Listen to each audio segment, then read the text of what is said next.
Good evening,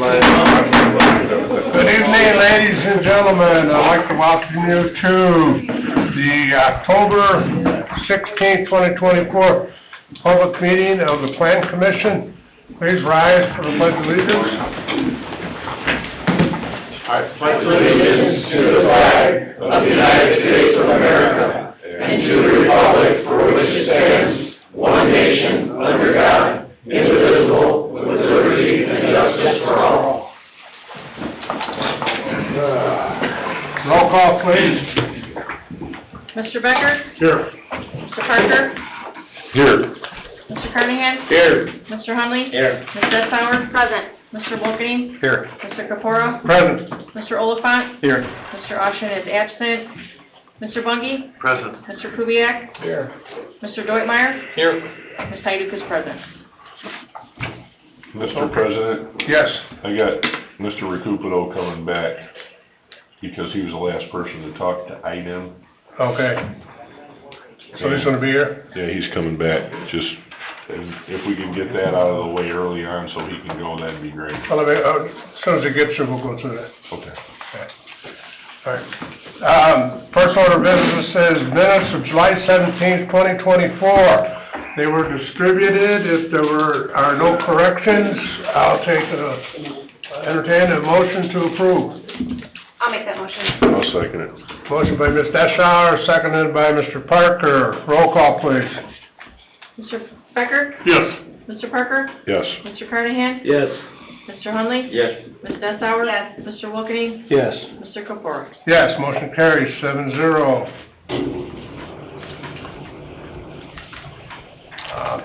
Old business, number 1, Bankchat Bar and Grill, site plan and preliminary plat. This was before the on-site building commission previous to this meeting, and they have, if you haven't noticed, they've taken it down to their foundation, basically. Don, I understand you haven't reviewed their plans yet? Literally finished it about an hour ago. Okay, so he hasn't had time to distribute it or anything, and so Mr. Lopez requested a deferral to the work session next month.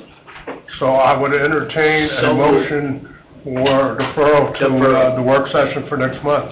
Second. You got a motion in a second. Who made the motion? I did. All right, motion by Mr. Carnahan, seconded by Mr. Hunley. Roll call, please. Mr. Becker? Yes. Mr. Parker? Yes.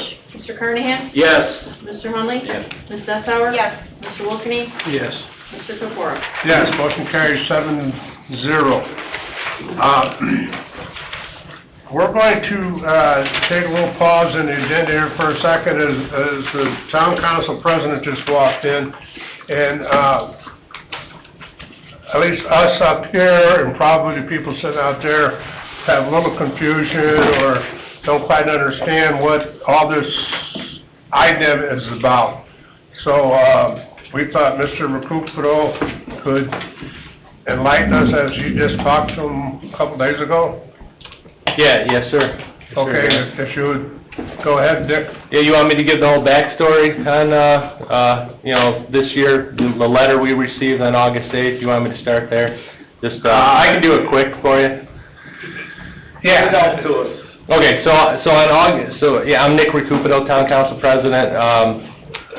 We received a letter on August 8th from the Indiana Department of Environmental Management, and they basically told us that there had been 12 NOIs, which are notice of intents for like water line extensions from development in town, that were approved since 2020. They want to know how we're going to provide water to these NOIs, these projects attached to the NOIs. So we met with the IDEM officials. There was a group of us from Cedar Lake that went down there on September 25th, and it was a really good meeting, but they basically told us that until production and capacity production storage is improved on in this town, that they won't approve any more NOIs. So I was in touch with them this week again because, talking with Tim, we had a whole stack of permits in the building department that we were kind of waiting on because we weren't sure what IDEM was going to do with any of this stuff. So I contacted the IDEM officials again within the past week, and they told us that the NOIs that were submitted since 2020, as long as that work was complete, then we can go, then they wouldn't have any problems with those NOIs. So, but yeah, we're in a problem, we've got a problem right now with water, with storage and production, and Fire suppression. and the fire suppression, yeah, was a big topic of discussion there too. But it's, yeah, we've got problems that we need to fix here in town. It's gonna take, you know, talking with Chuck, thinking outside the box a little bit on some of these things to keep things moving forward.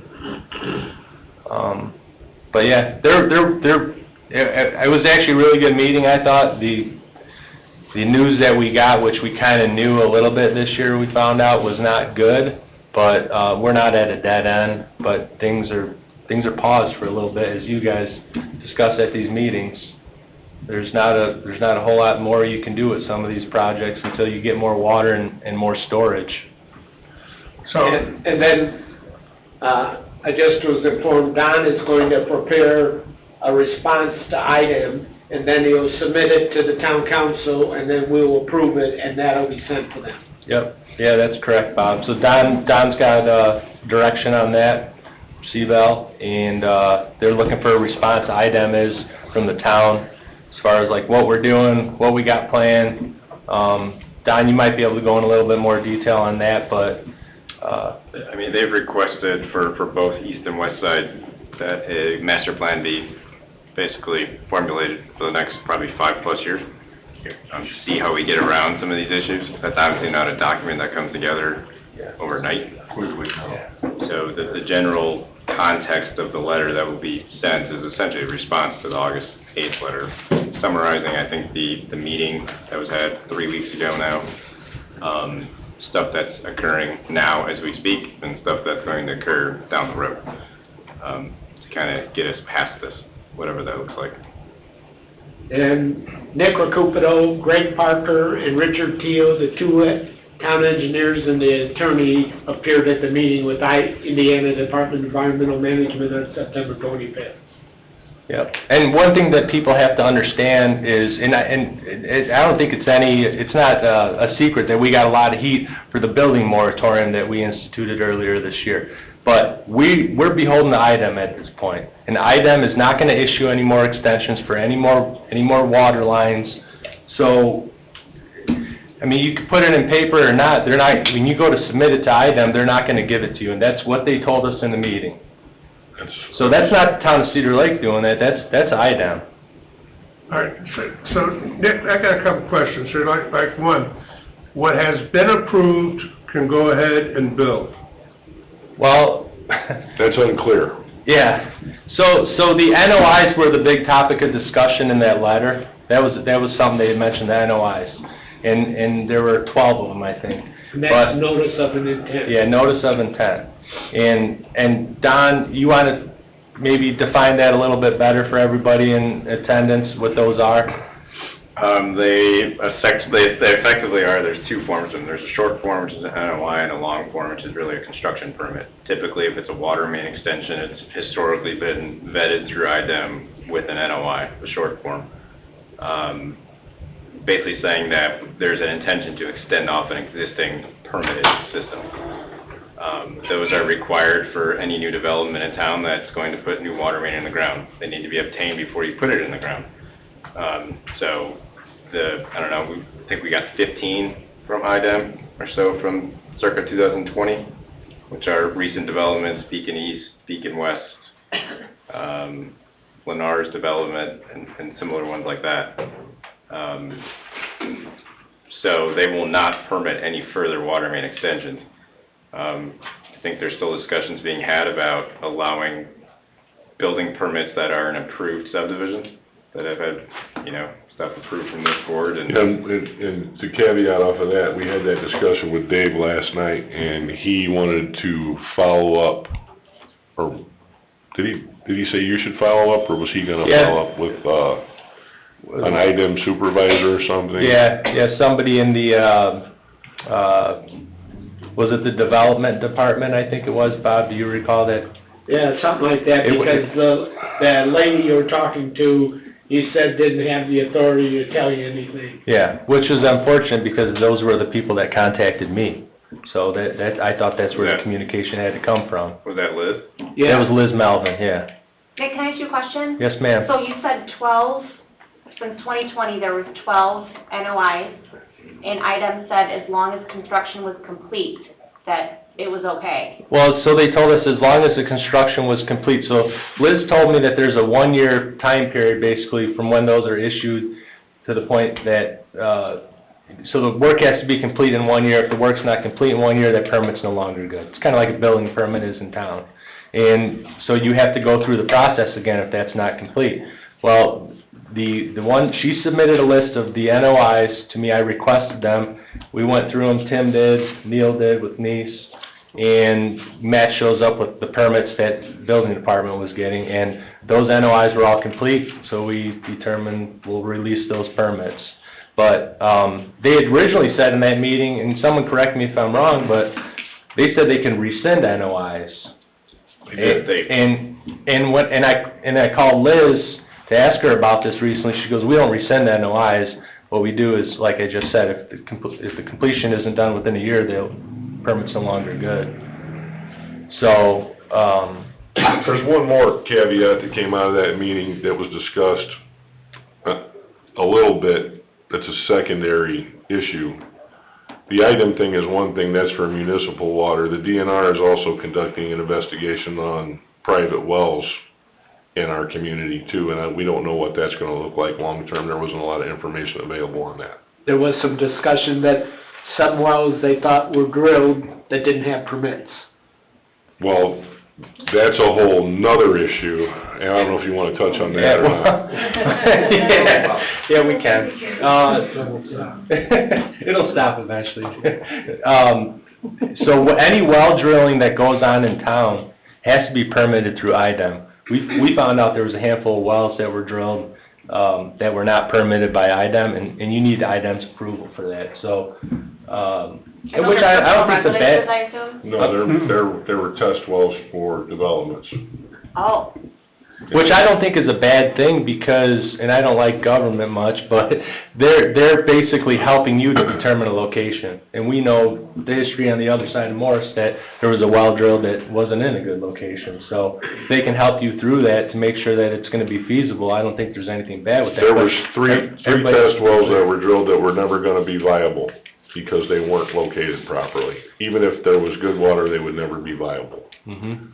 So, all those wells have to be decommissioned, and that process has to go, I don't know what that's gonna look like. at the cost of who? The developers will bear the cost of some of them, and we may be bearing the cost of another one. Hard saying. The one is done, Which one? the rail side. It's already decommissioned and the permit has been, inspected and approved and all that with IDEM? Well, it's been abandoned properly by she, and the paperwork was turned into them, so yes. Okay, so that one, we might get a pass on that one. Okay, so now, from my understanding, if you already have your water main in, you can tap into that and build? As long as you don't have to get any IDEM approval for any more NOIs, then that falls on the town. So if the water main is there, and there's a subdivision going up right next to it, they can tap into that because the water main's already there. I think we're gonna wait I think we probably should wait to have an opinion on that until Dave gets done with whatever research he's gonna do on that, just to be on the safe side. Yeah, he wasn't 100% comfortable with the decision of releasing all of them, but, so there has to be more discussion on that. But, So then it's gonna be near impossible for us to approve anything. are you talking about like site plans and stuff like that for for subdivisions already platted? Well, yeah, if they come up, you know, Be like the site plans for, like there's two of them tonight for rail side and Lakeview that are a business, a single, or whatever, but Yeah. they're a site. That was what was in the list, those, Yeah, the one you sent us. the Lakeview has 18 lots and Railside has 28 lots. so we'll have to go through these, as they come before us, we'll have to go through them and decide whether we can or can't, or how far we can go with those per advice of our attorney. I would lean on the attorney on this one, because I see things black and white, but that's not how it always is. The NOIs were approved, the work was complete, but still, the core of their letter was how you gonna provide water to these projects that were attached to these NOIs. And part of their hangup was, specifically, there was multiples, but the one that he kept reiterating was that certain times of the day, we don't have enough supply or pressure to have fire service to fight a fire if we had a fire. Well, I think that's primarily related to irrigation right now. You're experiencing huge peaks at certain times, particularly in the mornings, on certain days. Well, they had all the calculations. Oh, yeah. I mean, they did their calculations, and I'm sure you've got yours, but... Yeah, firm capacity, like in winter times where we're not sprinkling at all, the west side is okay.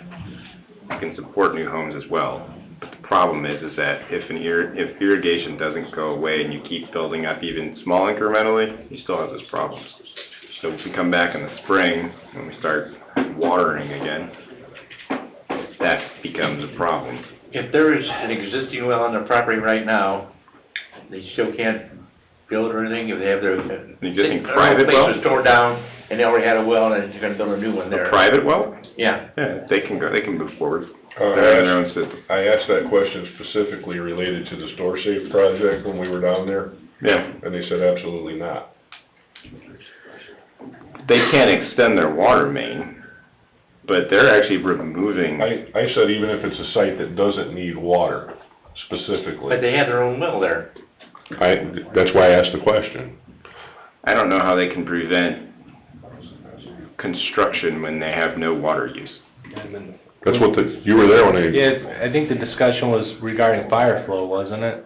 They don't have any sprinkled buildings. No, for our fire department to fight a fire in the vicinity. So Ryan, we can't approve things, like Store Safe, for instance? I'll just ask the question. As far as I know, Store Safe has an issue with the IDEM permitting process that needs to be fleshed out. That was the conversation Dave and I had, was that it shouldn't move forward in terms of an approval tonight because of the IDEM issues that need to be ferreted out. Do we have to defer that, and what else? Hen, I assume? And industrial trucks, why are we here? I don't understand how that argument has any basis behind it, because we have areas around town that aren't on the public water system that do not have hydrants available. I don't understand how that would be any different. I didn't understand it either, but that's It doesn't make any sense to me. that's what Mr. Diamond said, 'cause I asked him specifically about I don't it. understand it either, but if we have our legal team telling us that it's not wise to proceed, then how do we go against that? Well, we I need to just have think that's reckless. we certainly need to have a clear understanding of what can go forward and what can't go forward, is what I think Dave's position was. Yeah, and I think that makes perfect sense. I don't disagree with that. Well, like with Store Safe, can they post a bond? No, there's Who wants to sign off on that? Period. Which public official is gonna sign off on that with penalties for the penal code? I'm staring at one that won't sign off on it, I know that for a fact. Well, a performance bond is probably what Chuck's mentioning, right? Yeah, but in order to send everything down to IDEM and get all your check offs, somebody's gotta sign off on that. And who wants to put their name on that document? But and nothing's going down to IDEM if they're not requesting a water extension. Right. If you wanna put your name on document, There's no document to be signed to go down to the state, is my point. If they are not seeking a water main extension, they have no water use on the property. All right, Mr. President, just one other thing I want to mention. When I talked with Liz Melvin, I mentioned this store-safe property in particular. I said, these folks are going to put in, or they want to put in a water line, or we're going to make them put in a water line, but it's not going to be used. Will you have a problem with that? You know, as far as NOI's construction permits go. And she said, well, we don't like to see water lines put in that aren't being used. We can turn it on. I mean, we don't like. The problem is it's on a dead end without a user, which means you gotta flush it frequently so it doesn't get stagnant. That's the reason for not turning it on. okay, now, I changed the agenda a little bit here and brought this up. So what I want to do is take about 10 or 15 minutes to have public comment, and then I'm going to call it quits, and we're going to get back to the agenda. Now, Jim, you want to ask a question first, so if you want to come up, you have to come up and give us name and address. But remember, you're also on the agenda, too. I do. Yeah. Jim Sayak, Store Safe, 5301 Dempster, Schofield, Illinois. I'd like to have my agenda item. I'd like to have it discussed in the context of my agenda item and not prejudice my agenda item talking about it in the context of this. So, I want to use my time to address this issue as Dave Westland sent a letter to Mr. Austin. I will read that letter in case the Plan Commission hasn't heard it, then we can discuss that letter. But I would like to have as even-handed an appearance tonight as I can have. And that's all I'm asking for. I understand that what the town is trying to do is go to bat for us. But in discussing it and discussing whether it should go forward or shouldn't go forward and all that, I would rather those types of discussions be had during my time that I bothered to show up here for tonight on the agenda, if that's okay with everyone. Fair enough. We're just trying to provide information to the folks who I can. get it. Tonight. Okay. Rob? Yes, Rob Hen, 13455 Parish. Just before Nick left, I wanted to get a little clarification. So, in terms of rail side, we, our NOI was complete 2 years ago. We had our water main installed within the year, so we should be good. And in addition to that, we have 3 wet ponds that the fire department can fight fires with. So does that mean that the rail side can be granted permits moving forward? Well, that was originally, and Rich and I discussed this, and we spent days just, because we want to help everybody move forward. Like, I don't want anybody to get any other idea on that. But we want to be responsible in IDEM's eyes too. So we thought that it would be okay to issue these permits. So you're saying rail side will be okay? Possibly. Possibly, that was our opinion on it. But we're not legal, and that's the problem with this, because our attorney has a different opinion on this right now. Yeah. And I think the majority of the council wants to do it that way, but Yeah. legal has told us no. Rob, you're on the agenda tonight too, so we can get deeper into it once we get you up there, okay? All right, thank you. All right. I would like to move forward now with the agenda, and if Nick and Rich want to stick around, I Yeah, I'll stick appreciate around. it. Would you two stick around, or? Yep. Yeah, sure. Okay, I'd appreciate that. Okay, let's move forward with the agenda. Jim's got a I question. got a question for you. Our fire department cannot occupy that building until item approves it? IDEM has nothing to do with occupying. But the water, the water there, I don't think IDEM still has any say in the occupying of it. It's once they get a CO from the town. But we need water there first before they can occupy. Well, yeah. Well, and they brought up some rules, they mentioned Beacon Point, and they brought up the proximity of houses to each other. They had some opinion on it. We didn't get into great detail on that, but with the ability to fight fires, with buildings being in close proximity to each other, so I don't know, I'm not 100% sure what their authority is on that. That's a gray area. It's a gray area bordering on overreach. I'm just I telling don't you know what if they they said. have authority to dictate zoning codes. We had about a 3-hour meeting down there, Don, and there were some things that they pointed out to us specifically in our master plan and things of that nature that need to be corrected, and then the water master, or the utility master plan was a big deal as well. So, and again, we're just bringing back what they told us. No, I get it. And full clarity, I wasn't there, so somebody. But a representative from your firm was there. Kevin was there. Okay, so let's move on now with the agenda. Quickly. Mr. Doymeyer, what's the liability to the town if we have water lines that are full of water and then we run out of capacity for firefighting? Is there a liability to us in the long term for that? I mean, you're talking like there's actually a fire and there's no water? Yes. In 2011, there was a bad fire. It doesn't take a very creative attorney to find a way to extend liability to the town. Right. I mean, there's plenty of guys on billboards on the interstate that I'm sure could figure it out. Okay, right. That's it. Okay, let's move on with the agenda. Number 2, storage safe, final plat, make it legit, lot of record, preliminary, previously approved, site plan approval, owner petitioner, storage safe of Cedar Lakes LLC, 5301, Dempster Street, Suite 300, Skokie, Illinois, 60077, vicinity of 13649 Wicker Avenue, Cedar Lake, Indiana, 46303. Can't do it. Jim, you wanna come up, please? Thank you. I know the chair remembers, thanks for having me out here again. I first of all want to say that everybody has been extraordinarily supportive and apologetic of our plight, and I really appreciate it. It does go a long way. On October 7th at 1:30 p.m., Dave Westland sent Dave Austin the following email. He asked that it be discussed with you guys. I don't know that it was.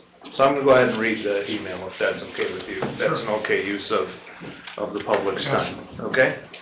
So this is Dave Westland, my attorney, writing a letter to Dave Austin, your attorney. Dave, there seems to be a real desire on the part of your client, the town, to not let our collective efforts go to waste when we otherwise appear to have a commitment that is ready for signature. We do not want to start over again with this lengthy and expensive entitlement process before what may be an entirely new Plan Commission membership. We regard this entitlement effort and the execution of a development commitment as a wholly separate and apart matter from the issuance of a building permit, which would require an NOI to be signed and would presumably violate the state's current edict to the town to not issue building permits. We are hopeful you can and will agree with this distinction. Notwithstanding that these are two separate matters, I am attempting to give the town an unambiguous out of the development agreement in Section 2, Number 6. Surely, this clause is workable to both complete the entitlement process and protect your client. One more paragraph, guys. Out of respect for our good faith efforts to navigate the development process in an exemplary manner in the interest of fairness and fidelity to good governance, and on behalf of your client's apparent intent to mitigate our damages by permitting the development commitment to be signed, we respectfully request that you discuss the matter with your client and find a way to get the agreement into executable form. Sincerely, Dave Westland. Let me boil that down in plain English, okay? Giving us this zoning entitlement has nothing to do with giving us a building permit. Giving us a zoning entitlement and entering this development agreement, at least, renders everything we've done together not a complete waste of time. And I don't think, I don't know that Mr. Austin has replied to that. I don't know that Mr. Austin has reviewed the final form, what we regard as the final form of the development commitment that we've sent twice now. But I cannot imagine, and we're all logical people here, that entering into a zoning entitlement is the same thing as giving us a building permit. And so, this is what we were at, this is our ask of you. And, also in plain English, I think it's about the least the community can do for us, to put it in plain English. So, That's what was supposed to be sent to you, discussed with you in advance of this meeting. If it wasn't, I would like to discuss the merits of separating a zoning entitlement from issuing a building permit. Clearly, one has nothing to do with what IDEM is saying to you, and clearly one thing does. But at least when this resolves itself, we can pick up as far along in the process as we can and not start over, because we can come up here and there could be 7 completely different faces here, and that means starting over. And that means a lot of cost, that means a lot of wasted time. A lot of the taxpayers' time, a lot of your time, a lot of my time. And it does cost me a lot of money too. So I'm gonna leave it there, and I would like it, I would like your reaction to what Mr. Westland is trying to express to the town. Don, do you have any comments to that? No, we've had little to no involvement in the development agreement. I haven't seen the last several iterations out, so I can't comment on that. Our letter from September 18th is still kind of valid. That has some minor engineering comments left on it. Some are dependent on that agreement. So from an engineering perspective, it's ready to go. So. For the site plan we're talking. That's the For the first site plan. Yeah. I mean, and keep in mind that the water main is part of that site plan with a performance letter of credit value on it.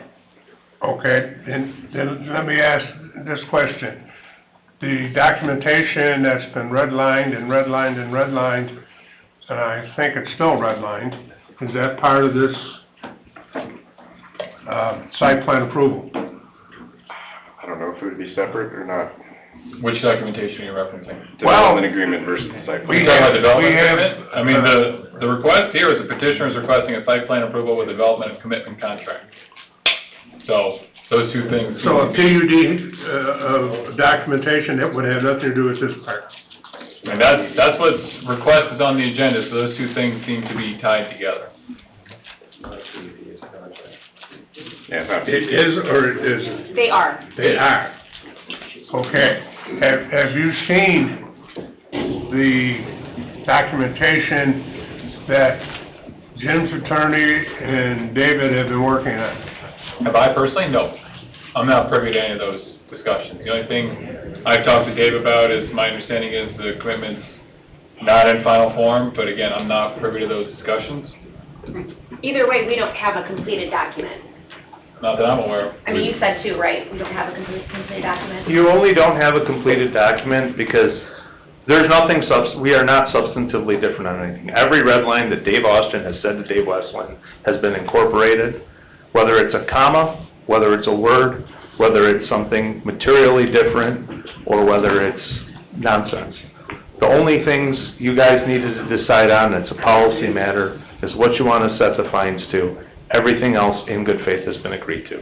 We've reduced the parking to 2034 instead of 2039.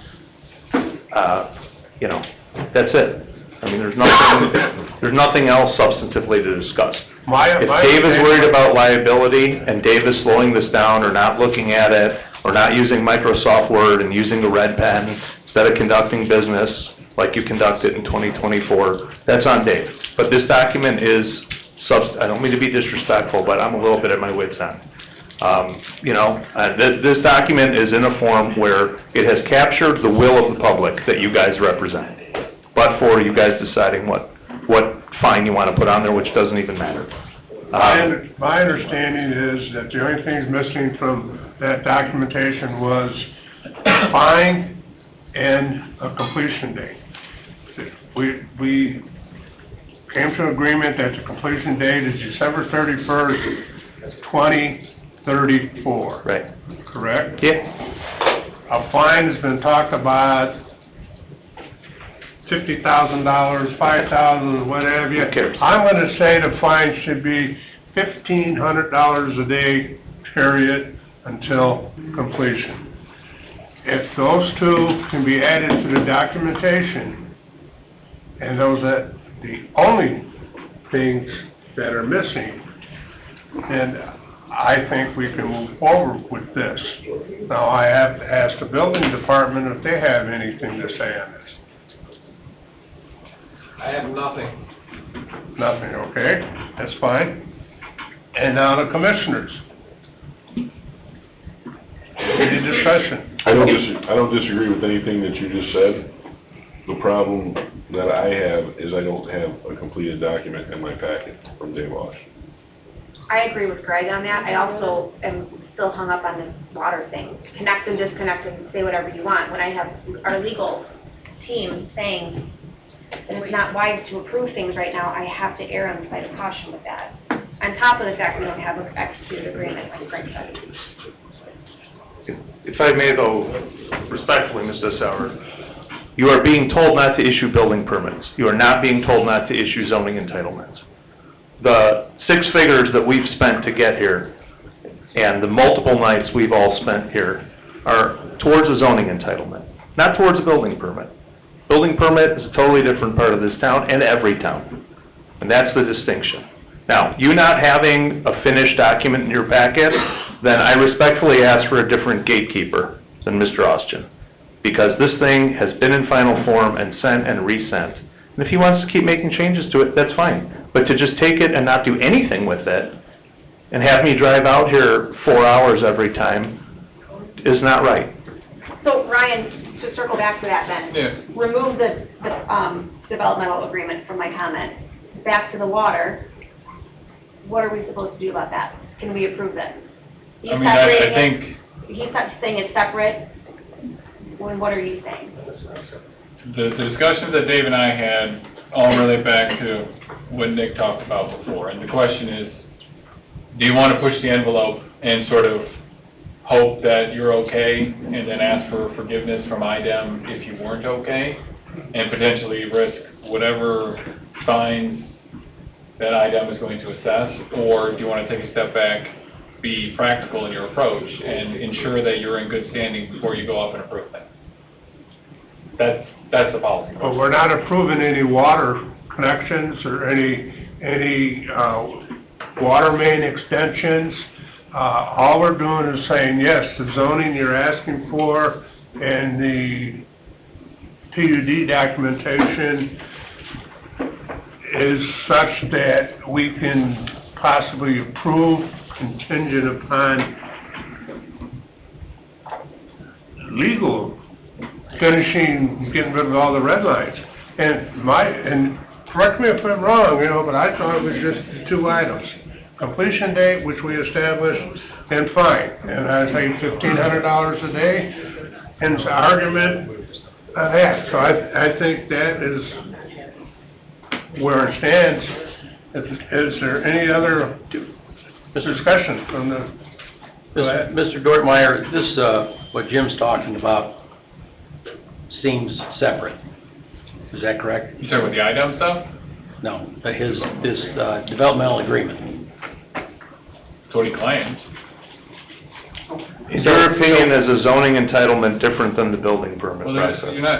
it's a zoning commitment. Is that what you're talking about? It's a zoning entitlement. It's the right to use the land a certain way, which is nothing, the town has done nothing wrong until we set forth plans and say, hey, guys, we need you to sign this NOI so we can move forward. You know what's gonna happen at that point? You're gonna say, guys, we can't sign the NOI. It's too much liability and we won't do it. We know that. We know this can't move forward. We just don't wanna start all over again with a new set of plans and 7 different opinions here that may be like, we don't want this development at all. We understand our ability to act on the development is compromised. The ability to have the development approved and have it sit there shouldn't be a problem. Jared, to answer your question, as to my opinion, if this is the process it's taken and that's the advice that this board has followed from Attorney Austin, I'm not one to overrule him.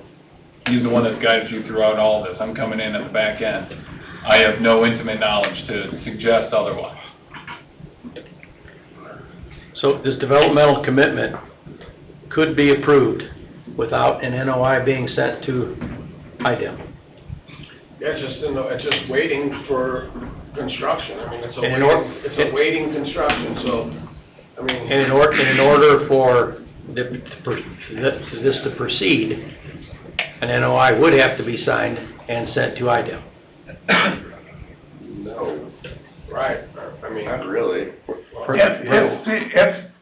If And that's been talked about from the get-go, and Don's and I opinion are that if he posts a performance bond for the water main extension, that it could be done in 5 years, or as long as that bond is in our hands at the point of IDEM okaying the NOI or the construction permit, then it would be put in. So if he posts the money to have it put in, at whatever point it's ready to be put in, it's just like, I mean, when a normal developer comes in here and posts a performance bond, it is for a time frame, you know, it could be in a year, it could be in 8 years. You never know. I mean, we don't ever know until that time is, you know, up. Obviously, they want to start at one phase or another, but that remainder of those dollars are always in the town's hands to make sure that that is done. So, I agree, all of that, and then you brought up, Jerry, you brought up if the new building is built and starts on fire, we don't have any water to put it out thing. So that's a whole other animal that I don't know. I mean, that was brought up before, but I personally feel that the water main extension could, if a performance bond is in place, without a time frame, I mean, it's going to be extended, you know, until which time it can be permitted and put in. And, I mean, so that's just the water main. That's not what you said about if you allowed the building to go on. I mean, what this man's asking, it seems like if all the sets you work for is approved, he is now ready for when water becomes available to come in and get a NOI, get a building permit, and ready to go. He doesn't have to come back to the planning department and start over with a re-subdivision. And I mean, you guys have worked on this for quite some time. I know before I started coming back to these meetings, and again, I see what his point is. Like, you guys have hashed this all out and come up with a plan that everybody's happy with, so he just wants to go home and hopefully in a month or 2 months or 6 months, when the water issue is resolved, he wants to come back with a building permit application and a NOI application to have the town sign off on, and he can get moving. That's kind of developmental commitment, just development. It's in the queue and ready to go for when the water is available to do. And to me, an NOI could be requested at any given time, because if you were not to build one stick of wood on that property, he could still request an NOI to move that water main, to extend that water main. So he doesn't have to be building anything on it to make a request to move it, correct? Right, he can issue, I mean, obviously, you know, what we've heard is that if we submit an NOI or a construction permit to IDEM at this point in time, it's not gonna be approved. Exactly. So we don't know, we have nobody knows when that time is going to be where they are going to look at it. Obviously, we need a water tower or a well or some improvement prior to, which I know everybody's working on. And does that NOI, if we request I'm asking whoever can answer it, if we request a performance letter of credit for the water main extension, is that part of this and final plat approval, or does that come where? It's really tied to final plat. Letter of credits are tied to final plat. Final plat. Okay, and the documentation, the PUD paperwork, developmental contract, or whatever you want to call it, is tied to final or to the preliminary? On your agenda, it's tied to site plan approval. To the site plan approval. So, here again, if you add $1,500 a day liquidation damage, liquidated damages, if you add December 31st, 2034 as a completion date, and we don't have to mention the water main in this part. No, I mean, technically the water main is part of your site plan, part of the engineering plan. So it's not a part of this. And to make all that contingent upon approval by David when he gets back into the office and reviews it, I think we need to move forward on this. I'm tired of, not that I don't like you, Jim, but I'm tired of seeing it. But can we I like read, you too, John. can we read the developmental agreement with everything, with the $1,500 a day, and then December 31st, 2034, read the whole thing, so the public knows exactly what's in that agreement? Who has it?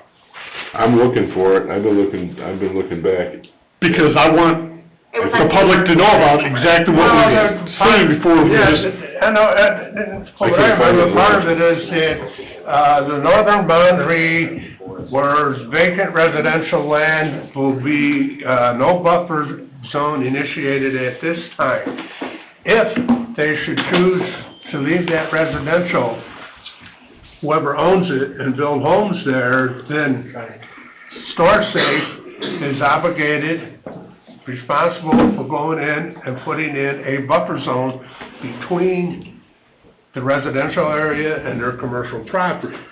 They are also going to put up a privacy fence around the front of the property on the northern boundary to encompass the residents. And that's shown on the plan that's in the exhibit Right, to the but development. that, you know, There's no mystery to that. Right. Yeah.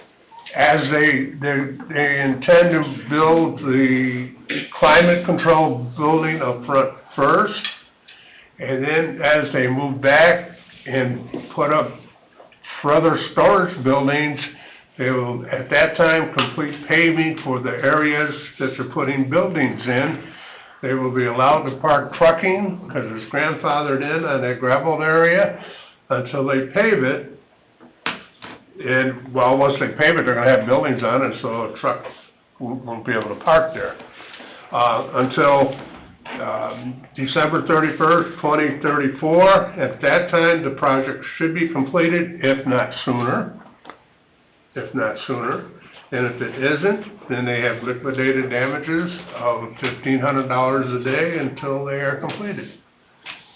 And I don't know what else, that's basically what I remember. A lot of what the paperwork is boilerplate. You go in and you change the name, you change the date, you change a comma or something, you know. But that's the way I see it. I think we should move forward on this, but I got 6 other members sitting up here. Jerry wanted to say something prior to you speaking. Does he still want to say something? I have one more thing as well. Mr. Deutmeyer, is there a drop-dead date on a developmental commitment like this? How do you mean? When is it void? It runs with the land or the developer, or? I mean, it's a contract, so it's gonna be recorded, that's the whole point of all this stuff. It runs with the land. Yeah, that's why it'd be recorded. Heather? Yeah, my last thing I want to say, I'm in a room of a whole bunch of smart people, but as far as I know, only one lawyer. And it's the lawyer for the town who's giving us direction on something. I understand all the arguments of both sides, and I'm conflicted as well, but that's when I have to err back to what the people that we're paying to keep our town safe are telling us to do. So I'm super confused on why everyone's trying to shove this down everyone's throat right now. We don't have, no one has here a completed developmental agreement, and more importantly, we're being told that it's not wise to approve this right now. So that's what I'm saying about that. Jim, if you came back here in 2 weeks for a special public meeting during the work session, everything should be in place. Yeah, what it's gonna take for that to happen, though, is you're the client. You're the client. We're gonna get that. And you have to direct your attorney to take redlining this document and getting it into your agenda packet, seriously, and that has to be the will of this committee, and that will needs to be expressed. He can also protect you by what's in the document, and he has done that. You also have to be worried about the liability of, like, what did we do wrong? We bought a piece of property, we're trying to make a great investment in your town. It's not our fault that this water situation came up. So, you know, in my opinion, that you have to be very even-handed about these things. There is no liability. You can listen to your attorney Our attorney is the attorney for the town of Munster. He It's also crafted, your attorney though, sir. I mean, we have our. He's also not here for the record. he's been here plenty of times. This is about the I understand. Saying he's not here tonight. 15th appearance. Sorry, I'm not paying him $400 an hour to be here again, but, Jim, I can't sit here and tell you that anything is guaranteed, yeah, but I think maybe, we could do a special okay. public meeting in 2 weeks. I certainly Okay. don't have a problem with that. I would at least like you to have a document in front of you that represents the final document, and then vote on it. Mr. Deutmeyer will, please pursue that. I got you, I'm making a note of it right now. Thank you. Thank you, everybody. I'm sorry to get a little, No, fatigued tonight. You've been wonderful. You've been properly empathetic. I just want to walk this last mile with you. That's all I'm asking for. Did you realize that in 2 weeks, it's a work session, so we can't do any action? Yeah, No, but you have to no, make special a special meeting. meeting. That's why I'm asking for a special. Can we have a special public meeting that day? Yeah. Could do it. Yeah, yes, we can, but nobody's mentioned it, so I was bringing it to his attention that it was a work Put in session. your motion. Jerry said he wanted to do it. He hasn't Yeah. put in a motion yet. Yeah. I'd like to make a motion that this, in 2 weeks, store safe item be dealt with at a special public meeting. It'll be about 3 weeks, November 6th.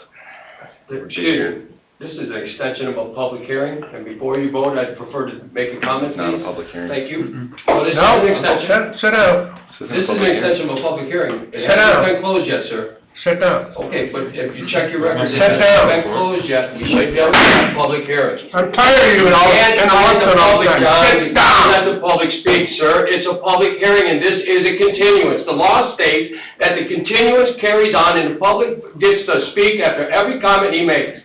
And the lawyer should be able to verify that. It's a site plan. Site plans generally don't require public hearings. Hold on, hold That's the final. on, Ryan, this is a continuance of the original public hearing, sir. It's not about a site plan, the public hearing was on writing a contract, as you've already agreed. This is not a site plan, this is a private contract being written between two lawyers that not a single public person has been able to view yet. And in fact, I was told I would be able to view it before you vote. And if they are gonna give it to you the day of your vote, guess what? We didn't get to see it, John. I'm asking you to protect us. That's what I'm saying, protect us. That's what I'm trying to There's do. fire problems on this property, there's no water to put them out, and them hot buildings will burn, they'll all burn down before one tank of water is gonna put them out. Now, there's a lot of issues here that you guys are jumping over to protect a deal being made for the first time. You've never done anything like this before. Why is all words Quiet, or I'm gonna have you removed. That's what they all say, John. God started, do it right. I'm supposed to have public comments. I shouldn't have to stand here and yell to do it, sir. I should have the dignity up there like everyone else. Call the police, have them removed. Shut up, or I'm gonna have you removed. I would like to set it at the mic, though.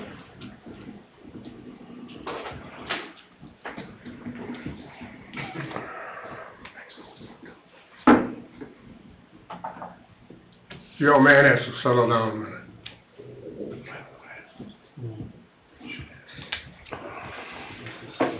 Okay, where were we? I made a motion that we, deal with this, a special public meeting. When, Don? November what? 6. 11/6. 11/6. And, Mr. Deutmeyer is requested to, get that agreement in paper, prior to the meeting, in the packet.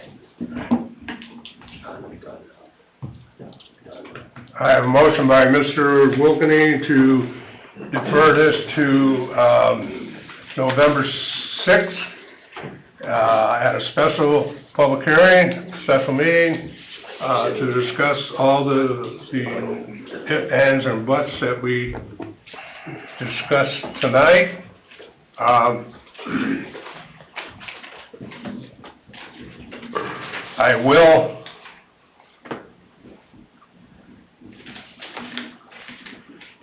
I will have Is he all right? I will have remonstrators at that special meeting. It has to be corrective criticism, if anything. I'm not gonna sit here and be berated or belittled, or anybody on this commission sitting up here are at that table there or our attorney. I'm not gonna put up with it. If anybody gives me any BS, I will have them removed. And remember, silence is better than bullshit. Never bullshit you, John. Never once. And some people just don't understand when you tell them to be quiet. Do I have a second? I'll second it. Second by Mr. Parker, was it? Yes, yes, sir. Any other discussion? Oh, the question, is that for, do I have to take both of those separately, Brian? Yeah, I would, I mean, they kind of tag along, but just for clarity. Okay, roll call, please. Mr. Becker? Yes. Mr. Parker? Yes. Mr. Carnahan? Yes. Mr. Hunley? Yes. Ms. Dessauer? Yes. Mr. Wolfgang? Yes. Mr. Kokora? Yes, motion carries 7-0. Now, in the matter of final plat approval, I would entertain a motion there for deferral also based on what the petitioner has requested or agreed to in our last motion. So someone give me a motion on that? I'll make a motion for this to November 6th. Special public meeting. Special public meeting? Yes. All right, motion by Mr. Becker, I'll second that as well. second by Mr. Parker. And I do want to open it up to public comment for like 15 minutes during that meeting. Any other discussion? One more thing. May I ask Cheryl to have some paper copies of that agreement available Friday afternoon? Okay. And be sure to put that remonstration in there, otherwise I'll forget. No, you won't. Is this for a public meeting, public hearing? Yes, special meeting. Is there gonna be a time schedule before the meeting, in work session, or after? Special meetings are always after our business meetings, which is the work sessions and special meetings. We didn't do roll call yet, though. Pardon? We didn't do roll call, right? Correct. I am, right now. Thank you. Roll call, please. Mr. Becker? Yes. Mr. Parker? Yes. Mr. Carnahan? Yes. Mr. Hunley? Ms. Dessauer? Yes. Mr. Wolfgang? Yes. Mr. Kokora? Yes, motion carries 7-0.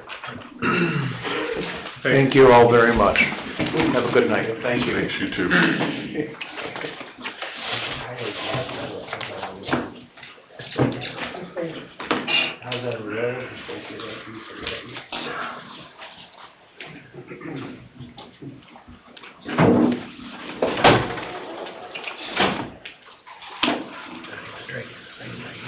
Number 3, Neil Poplin, final plat, owner petitioner Neil Poplin, 9204 West 143rd Avenue, Cedar Lake, Indiana, vicinity of 9212 West 143rd Place, Cedar Lake, Indiana. Petitioner is requesting a one-lot subdivision.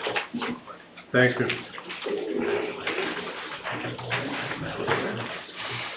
Name and address, please. Good evening, Doug Reddick with DBG, 1155 Trunkline Road in Crown Point. Usually Jack holds us here before you, but Jack is out of town tonight. So I'm pinch hitting for Jack. Neil Poplin, the owner of the property, is here as well, if you have questions for him.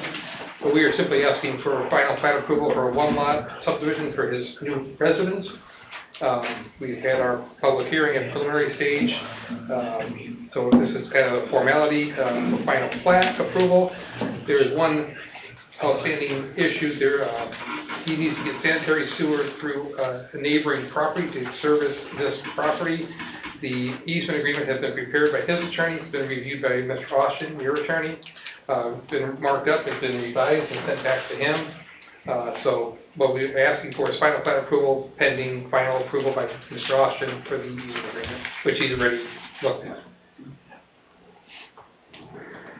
Is this where the, was it the water or sewers coming across somebody else's property? So it's neighbor's property. His neighbor's property, and which the town is,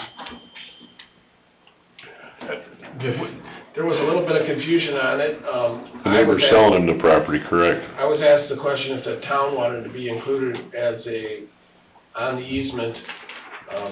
I didn't see any reason for the town to be needing access to this easement, seeing that's for a private sewer line. Yeah, it's not a public sewer. It's just his private sewer line, obviously, so, I know that, Neil had one prepared with the sewer, with the town having access, or with just Neil having access for his sewer line, because I mean, it seemed like it caused a bunch of turmoil, but obviously, we don't have an easement for any other house.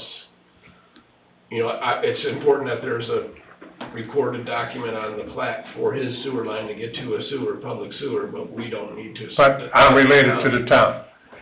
Correct, because the town, we don't maintain, we don't work on it, we don't do anything with it, but I think he has it ready both ways, whichever way Mr. Austin prefers, so. And we'll get paid a sewer bill for it, right? Correct, it'll be just like every other sewer. It'll be a sewer tap. Mr. Deutmeyer, what agreement do you have? The one that I have here, let me make sure there's not two copies. The one that's right up here up front has both Neil and the town as the, So it's an access agreement. yes, the grant of an easement, correct. And Neil and his new neighbor can use that access also. Mhm. When he builds a building in the backyard that he doesn't know he wants yet. It's not, it's access only for the sanitary. Yeah, it's sanitary. But it's big enough to drive through. That's Yes, my it is. point. That's my point. Yes, it is. This is pre-platted and isn't needing access of a water line as well, so this one is approvable, because it's gonna have a well. It is going to have an individual well. Correct. So the easement agreement has to be recorded, has to be approved and recorded. That recording information has to be put on the final plat. So we're simply asking for approval, and you guys cannot sign them, will not sign them until that information is on the file, rather than having to come back in a month. I have no more questions. Would it be contingent on your letter as well, Don? Yeah, I mean, one of the contingencies is exactly what Doug said. Has that to be one. contingent on the easement being recorded, because the recordation number has to be on the plat. So, if that's one of our contingencies, and then we kind of reiterate the same contingencies we had on the preliminary plat, which were the engineering waivers of park dedication, tree placements, stormwater detention, frontage improvements, and sidewalk system. Thank you. Your review is done though? Yes. Okay. I was reading through this. 10/16 actually today. It's almost identical letter to preliminary plat approval.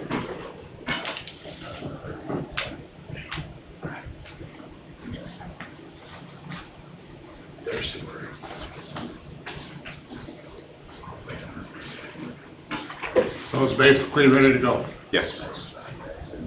Any other commissioner discussion? I'm ready to make a motion. I'll entertain a motion. I'd like to make a motion regarding the Poplin final plat.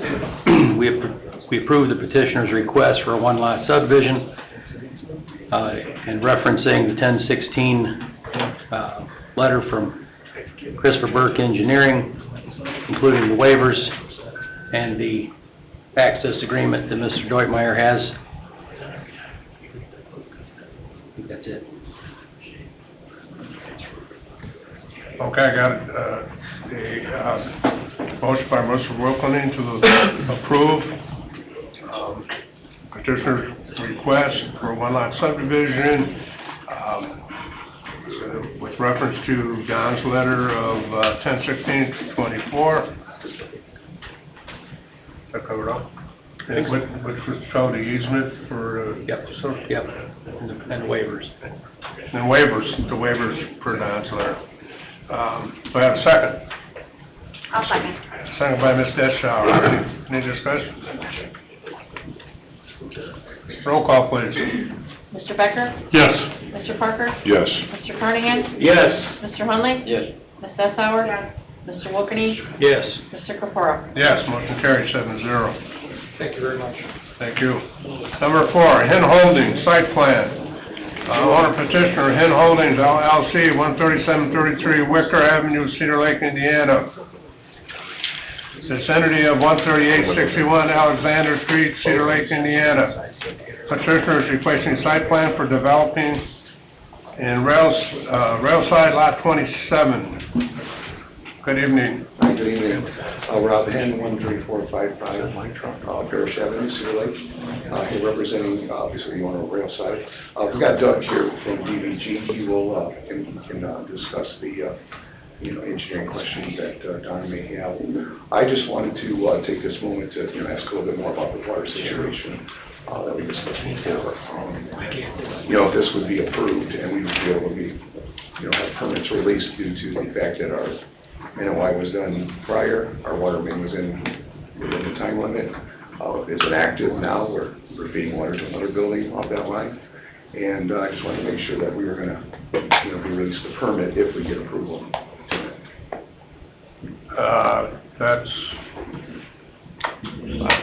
I'm sorry, Rob, what was the question? I had a hard time. But I just wanted to see if we get approval tonight on our site plan and our permit application is in with the building department, would it be released? Well, like I said, I'll reiterate, we thought that these things could be released. We thought that was the correct thing to do. But the attorney's telling us to pump our brakes now, right? Yes. I mean, it seemed logical to us, Rob. I'll just be upfront with you. It seemed logical to us to release them after the discussion I had with Item. But I'm a layman, not a lawman, so I can't make these decisions. Was this something that was provided in writing by them, or is this just a... No, this was over phone. I'll get it in writing. I will get it in writing. It was a phone call I had with them. So they just verbally said that the town can't issue permits on these 12 approved water main extensions? No, they didn't tell us that. So they didn't? They didn't tell us we couldn't issue permits on them. What they said is that we won't rescind NOIs, and that if the NOI was complete, that they're good. That the NOI is good, Yeah, so our NOI is good because we're complete. Yeah, that appears to be set. So our only issue is the town holding the permit if we get approval tonight, which you're saying that you're going to not release the permit. Well, not exactly. We're waiting for verification. Yeah. But when can we expect that verification? Well, we just brought this to Dave's attention yesterday. Yeah. The decision we made. And I think you had a couple of them that were in the packet, right? Railside did, in the packet of permits that were requested. We want to approve all of them that the NOIs have been approved on already.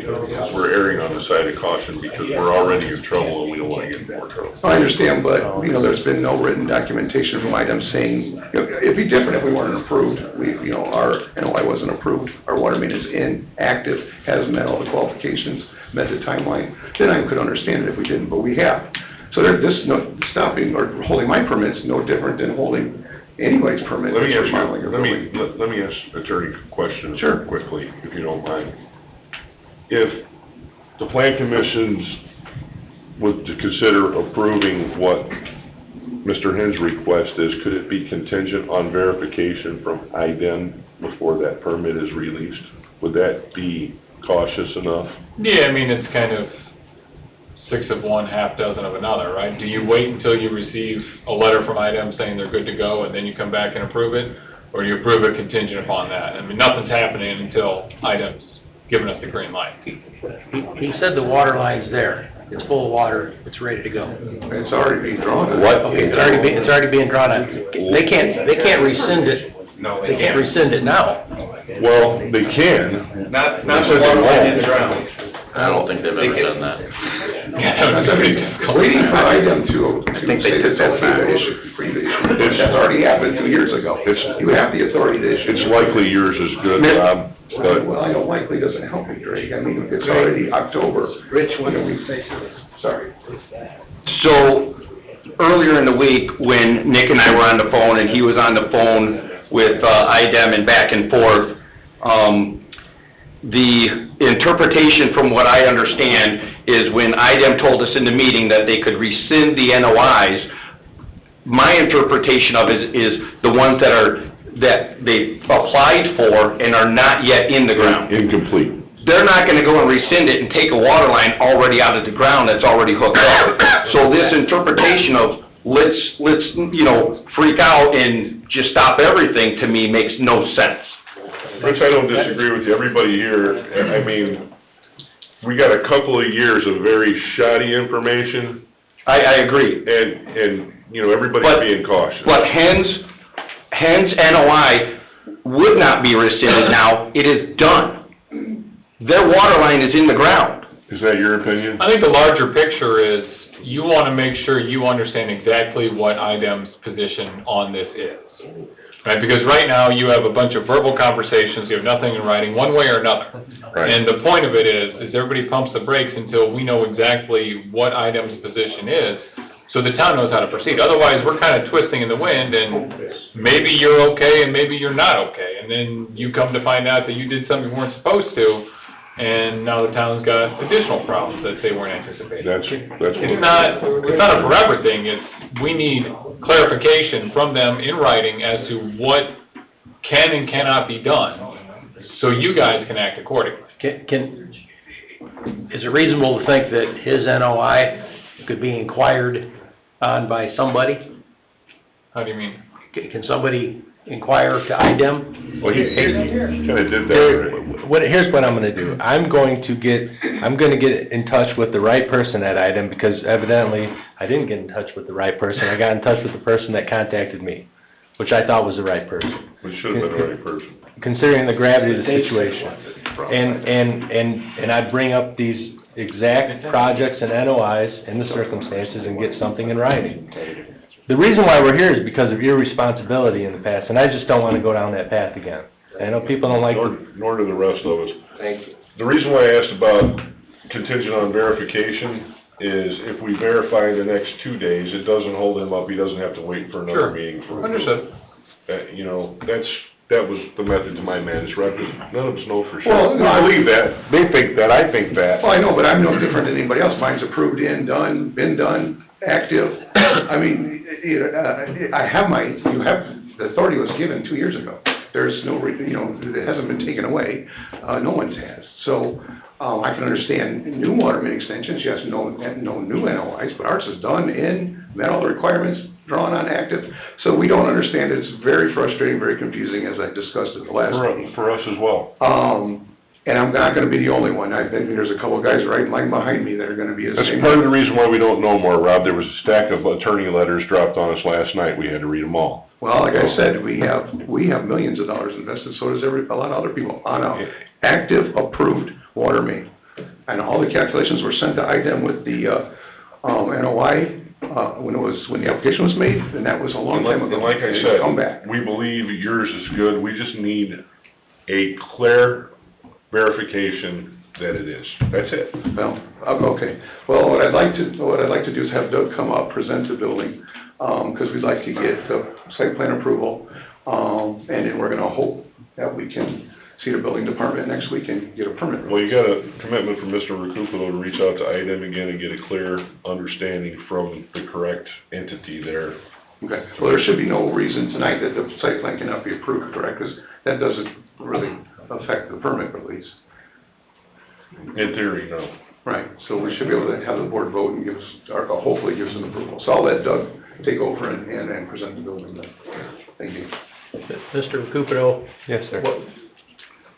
Guesstimating a timeline on some kind of IDEM. I'm making a phone call tomorrow. And I don't know when they're gonna respond to me or give me the right person, but I promise you, I will be calling tomorrow. And you're gonna ask for a letter? Yes. Yeah. I will. Okay. Yeah. I'm done. Sorry. Okay. My turn. Doug Reddick with DVG, 1155 Troutline Road in Crown Point, representing Hen Holdings. We are here tonight requesting site plan approval.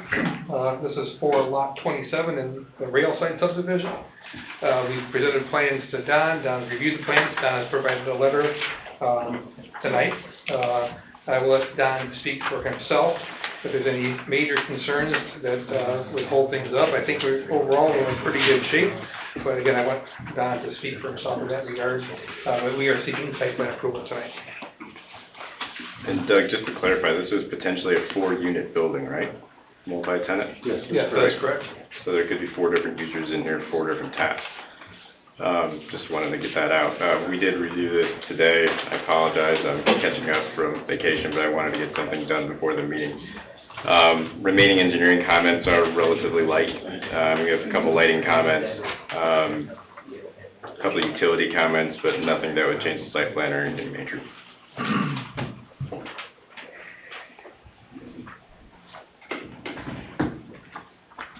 Commissioners have anything? Oh, it's Tim's turn. Pardon? Mr. Kubiak. I thought you spoke. Go ahead, Tim.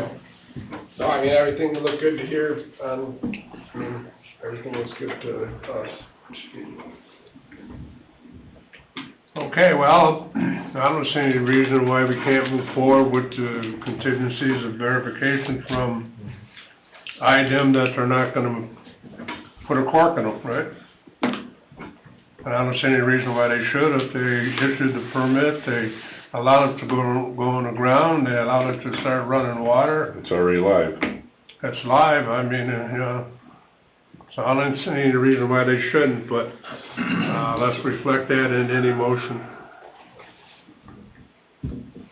I'll entertain a motion if there's no other comments. You working on? Mr. President, I'd like to make a motion regarding Hen Holdings site plan for lot 27, that the site plan be approved, with the contingencies of Don's letter, being completed. It's a site plan only. Motion by Mr. Wilkening for approval. Is that a contingency on Nick Recupero getting a letter too? No, that's separate, that's gonna hold up, that can hold up the permit in here. Okay. This is just a site plan. You concur? So you're talking from a building permit perspective?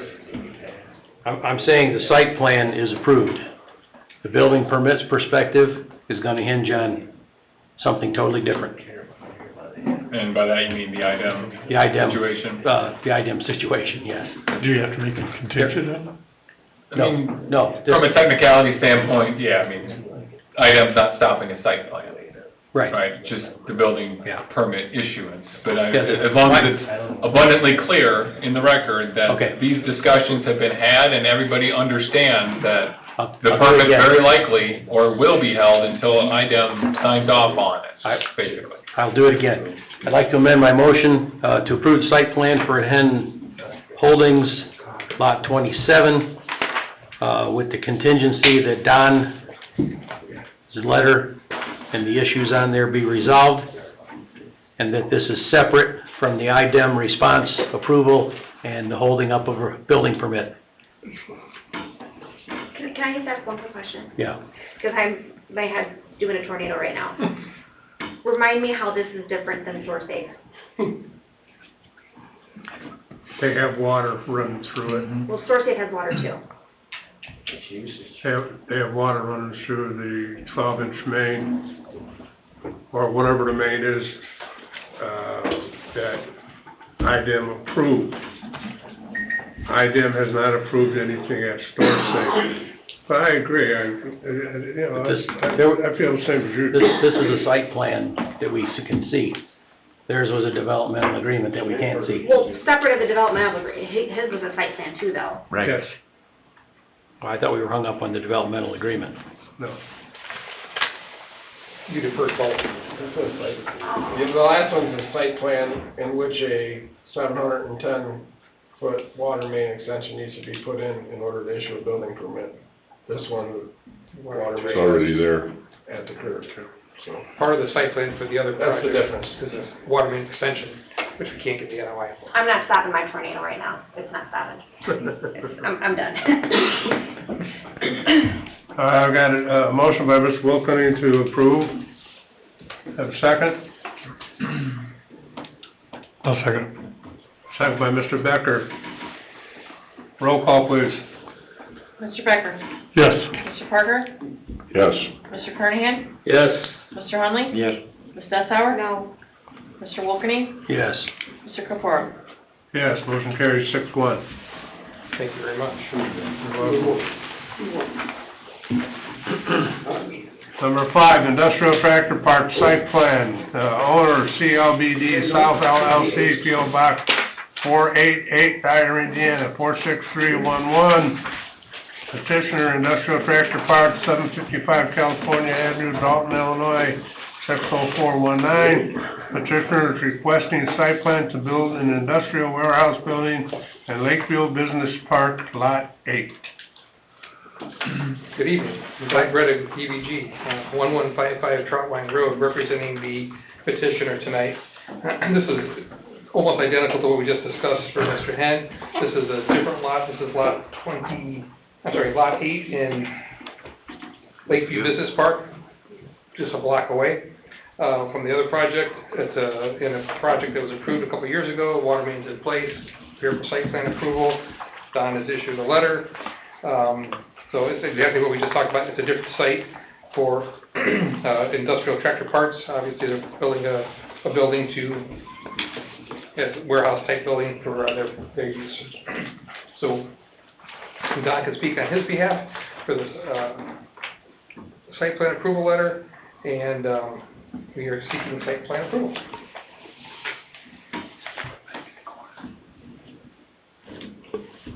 And the water's already there, right? That is correct. Same thing. Don, you have anything? Dick said it very well. These are almost identical sites in size. This is a 2-unit building, instead of 4, about 1.5 acres, 1.4. Same thing, issued a letter today with very, very similar comments, actually. Both were done by DBG, so very similar. So very minor lighting, some minor utility comments to go with that, but it's ready. We'll work those comments out soon. Tim, do you have anything? Nothing. Building commissioners? Lot 8, this is the one in the back corner with the road on 2 sides? Right. Okay. And there's, I believe what we had seen, there's room for semis to turn around and everything? Okay. Had nothing else. So they have that loading dock, they could turn around in there. Any other comments? Should be straightforward approval, right? Should be. It would be very similar to your last approval with the same contingency. For your letter. Yep. Okay, I'll entertain a motion if there's no more discussion. Mr. President, I'd like to make a motion regarding industrial tractor parts, that the site plan be approved for the industrial warehouse building in Lakeview Business Park, Lot 8, and that as much as I really dislike contingencies, that Don's letter of issues be addressed. I have a motion by Mr. Wolfgang to approve, contingent upon Don's letter of 10/16/24. Do I have a second? What about what? To make sure the item, is it the same? There's water here. The water there, ready. I don't know why it's different than Hen's, but the water is there and we don't have to worry about that, so. The water was at the other one, so why do we have to add the contingency? It'd be the same contingency. Yeah. No permit until released. No permit until item released. Right, they're not going for a building permit, just go for site plan approval. Yeah, I think that needs to be in there like we did the other one. Okay, I'll amend my motion, industrial tractor parts, site plan, I'm gonna make a motion that it be approved, as an industrial warehouse building, and that this is just for the site plan, and that the issues from Christopher Burke's letter be dealt with, as a contingency, and this is separate from IDEM's approval for a permit.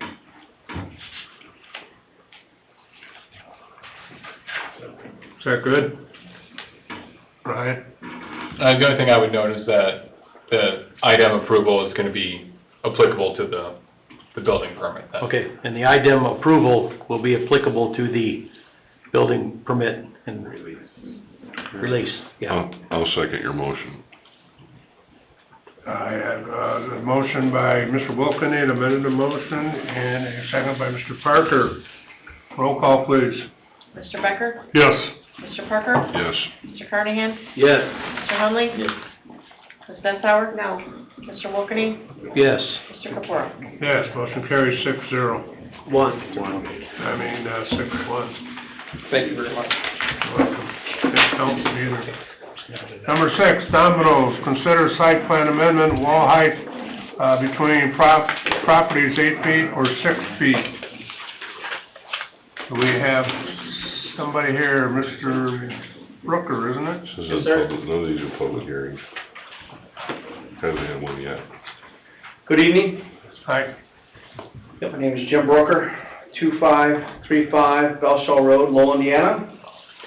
Here requesting or just wanting to address the idea that the wall height between the properties, the residential property on the southeast side of our new development, Domino's, and the 2-unit going in at 7926 Lakeshore Drive, be on the drawings.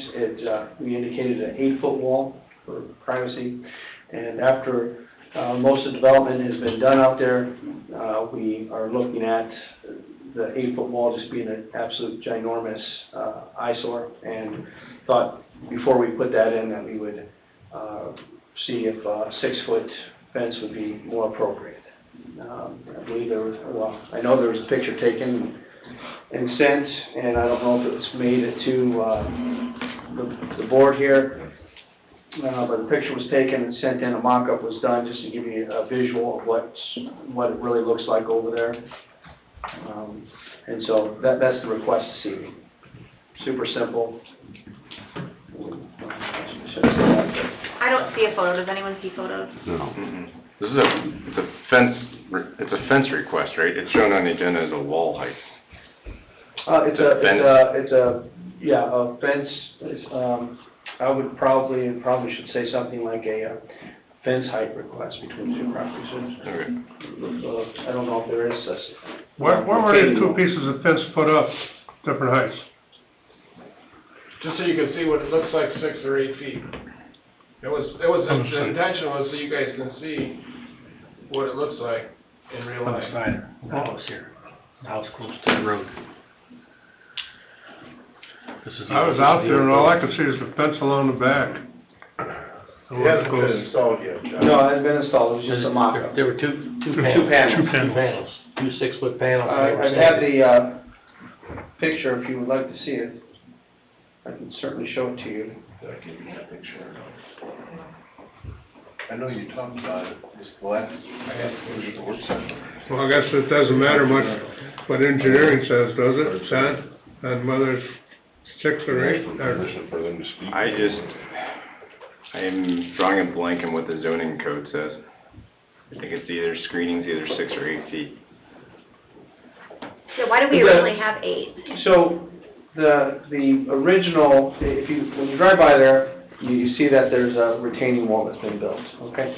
The retaining wall is super tall, right? So if that fence would have been at ground level, 8 feet would have brought you up to what would normally be almost a 6-foot height, okay?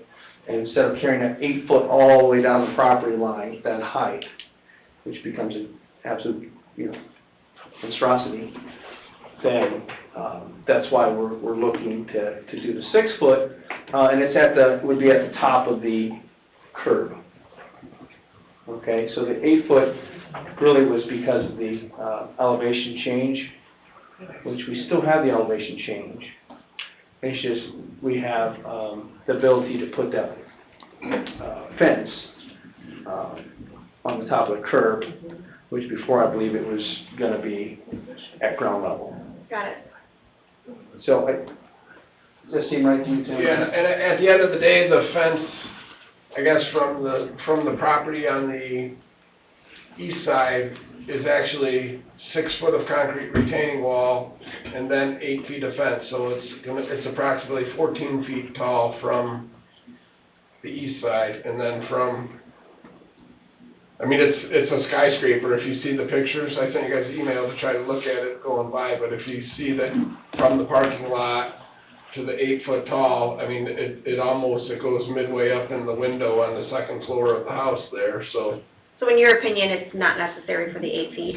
In my opinion, it's a monstrosity, that's why we kind of brought it up, it just seems, and again, without the concrete wall there and the 8-foot fence, you know, to make sure that the light was screened from the neighbor made perfect sense, but now that it's built, the wall is up so tall, and then it still shows an 8-foot fence, but it's on top of that retaining wall, essentially, so I think it's a lot higher than I mean, it's a lot higher than I anticipated looking at the site plan previous, because the property fell so far down, and then it made sense to have the 8-foot fence because, you know, it was low, but after everything got built, it's 6 or 7 feet higher than it was, plus an 8-foot fence, so. That's such a visible spot in the town now, and it looks great. What you've done over there looks absolutely fantastic. I would hate for a fence to make that look ridiculous at this point. Well, so I wanted just having you guys take a look at it before you put it up. I didn't get your email, by the way. Did you hit send? Yeah. Mr. You're the only President? one that answered me. I don't got internet. You didn't get it then. No. Mr. President? I have it on my phone if anyone would like to see it today. I would like to see it, if I could. It's just, What time would you? Oh, wow. We're gonna talk. Yeah.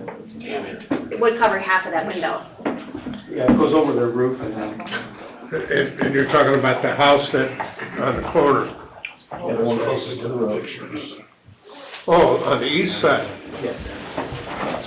Oh, I thought you were talking on the west side.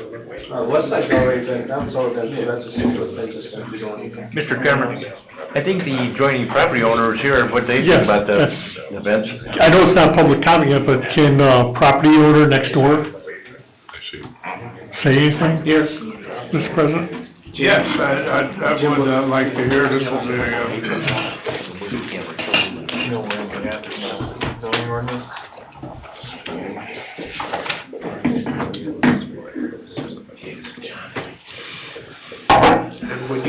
Would you show it to your neighbor? Oh, she saw it, I'm sure.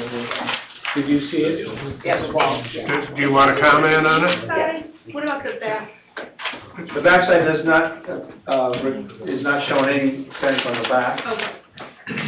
And then the, property between the house on the hill and, the 2-unit building has a 6-foot permitted, fence going in. I'd like to hear what the owners next door have to say. Give your name and address, please. Natalie Samara, 7914 Lakeshore Drive, Cedar Lake. I do agree with Ms. Dessauer that, you know, what Mr. Burkhardt has done to the property is really nice. I really like what he's done. The retaining wall on the west side looks fantastic. The concrete retaining wall, which is adjacent to my residential property, it does look secure and solid. Where the concerns were is the property, he added so much dirt. That's why the retaining wall was absolutely necessary, because of the dirt. He said that the retaining wall was super tall. Well, that's because the dirt is super tall adjacent to my property. I had a contractor come out with me yesterday, and I asked him about the 6 feet versus the 8 feet. And their comments were, that's okay, to say 6 feet. I agree also with Mr. Kubiak that 6 feet would be sufficient. But the concerns that I'm here for is they've done the retaining wall, and then it stops. And then there's a big gap, and then there's a light pole. And I was wondering why the retaining wall stopped and you've got this big gap before the light pole. So the dirt, this 8-foot wall of dirt, is just gonna come seeping onto my property. So that's more of a concern, that the contractor said, rather than whether an aesthetic 6-foot fence over the retaining wall is necessary or an 8-foot fence, because it's aesthetic. The other thing the contractor was concerned about is the wind, and is this wall going to, I don't know if it's going to be plastic. Right now, you've got the wood up there. Before I heard it was going to be plastic. I'm not sure if it's going to be wood. You said some type of fence. It's very, very windy there. When I put up a Christmas tree, my son had to put 8 ratchets just to hold the darn Christmas tree up because it's so windy over there. What's going to happen when it blows down? Can we be assured that it will immediately put up? The other thing that the contractor suggested was to put bollards up, because what they're concerned about is a car, when they're parking, you've got the retaining wall, but the car is going to be up on top because so much dirt was added. So now you've got the car coming. If that car, if somebody wasn't paying attention and put it in drive instead of reverse, that car is going to come flying into the house. So that was a concern. You have bollards right in front of your commercial building, so that the same thing doesn't happen and they don't go right into your commercial building. He was suggesting you have those bollards there. Whether it's 6 feet or 8 feet, that wasn't the concern, because it is aesthetic. It's, safety issues. So the other thing he asked is, okay, you've got the 2 lights. So you've got the retaining wall where it stops. Then you've got that blank wall, and maybe you were going to continue the retaining wall. I'm not sure, up into the light. So you've got the light, and then you have another light. Between that, is that the curb, and then how high is the curb going to be? That's not where the dirt was added, but that little section. He wanted to know about what kind of curbs you're going to do, where the dumpster was going to be, and I think, how many catch basins? Because aside from a car driving over the retaining wall into the property, a major concern is the water runoff, since now your property is like 8 feet higher than my property. So how many catch basins do you have? So those were the notes my contractor gave me. Okay, thank you. Thank you. Check the response, please, Respond? if you want. If not, carry on. Well, I would say this, that with regards to the height of the dirt, retaining wall, curb, I've got a site drawing that I can show anyone in your town that would like to stop by. I can show them the approved site plan that shows the curbs, retaining wall, and catch basins, and everything that is been examined before approval. With regards to the height of the fence, what I'm here for, Right.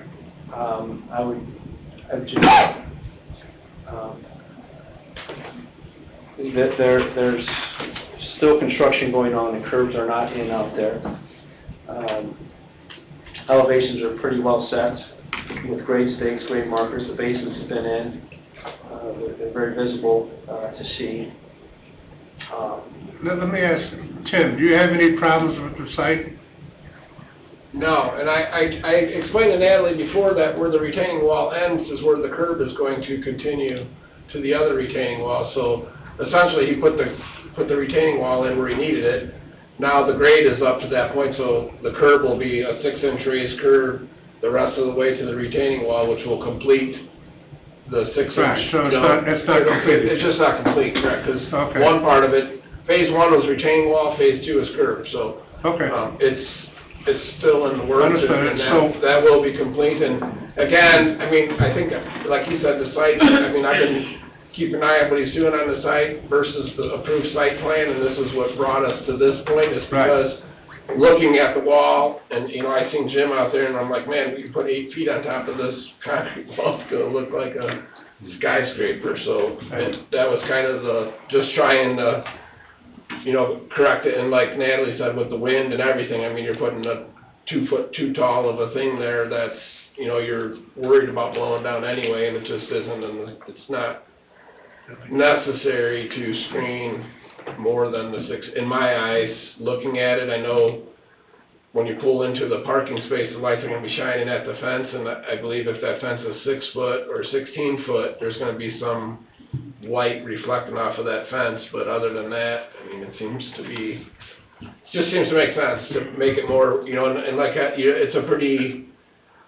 visual sight from the roundabout and from everywhere, and to see that big tall wall, you know, just kind of blocking off just seems a bit.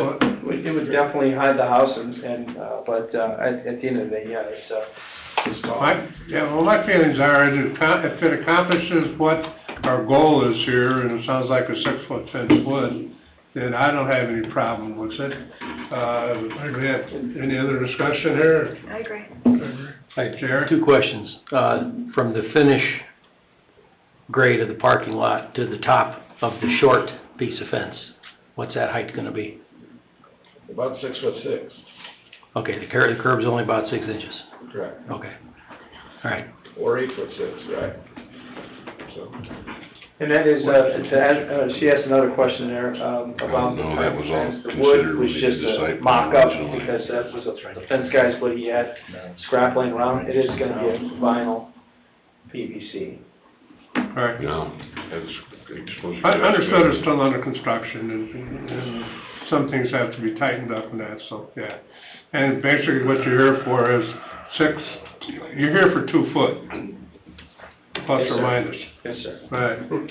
So, and my feelings are that if 6 foot accomplishes the goal that we're after, then I think, we should approve it, but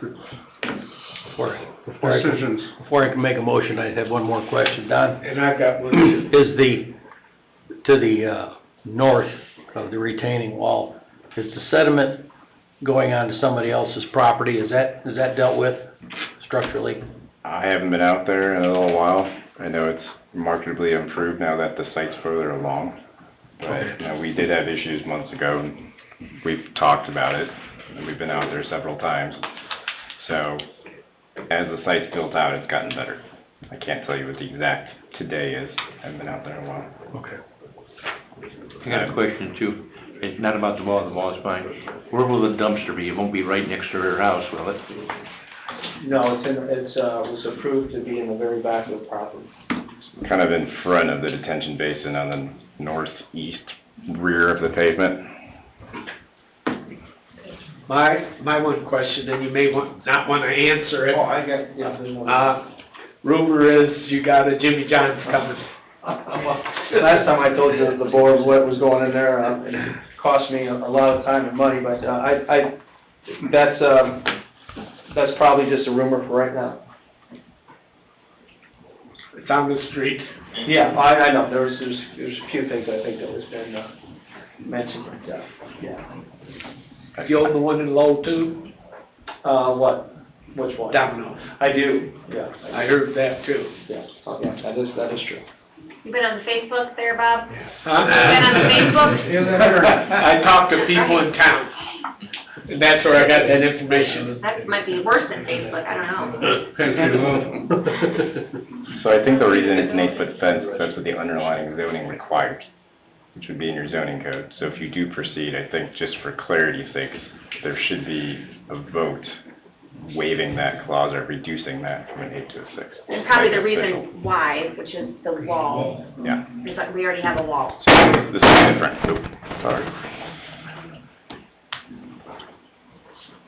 so there should be, what included in the motion, it should be, To reduce the 8-foot requirement to 6, just to make it legal.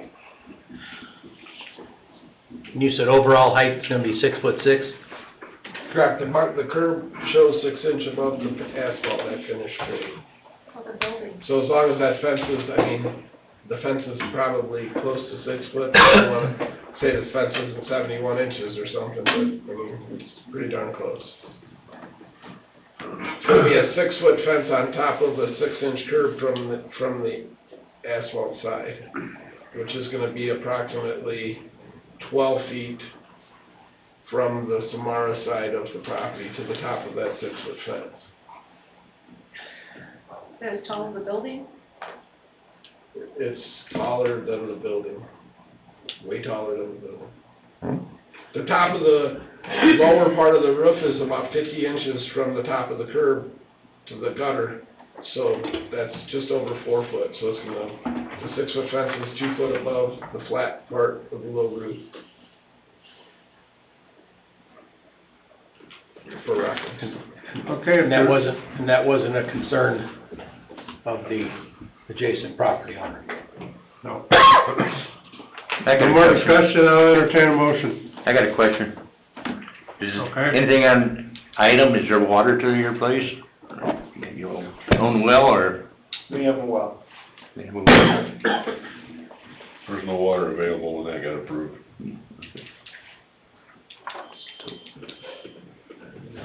Okay, no more questions, I'll entertain a motion.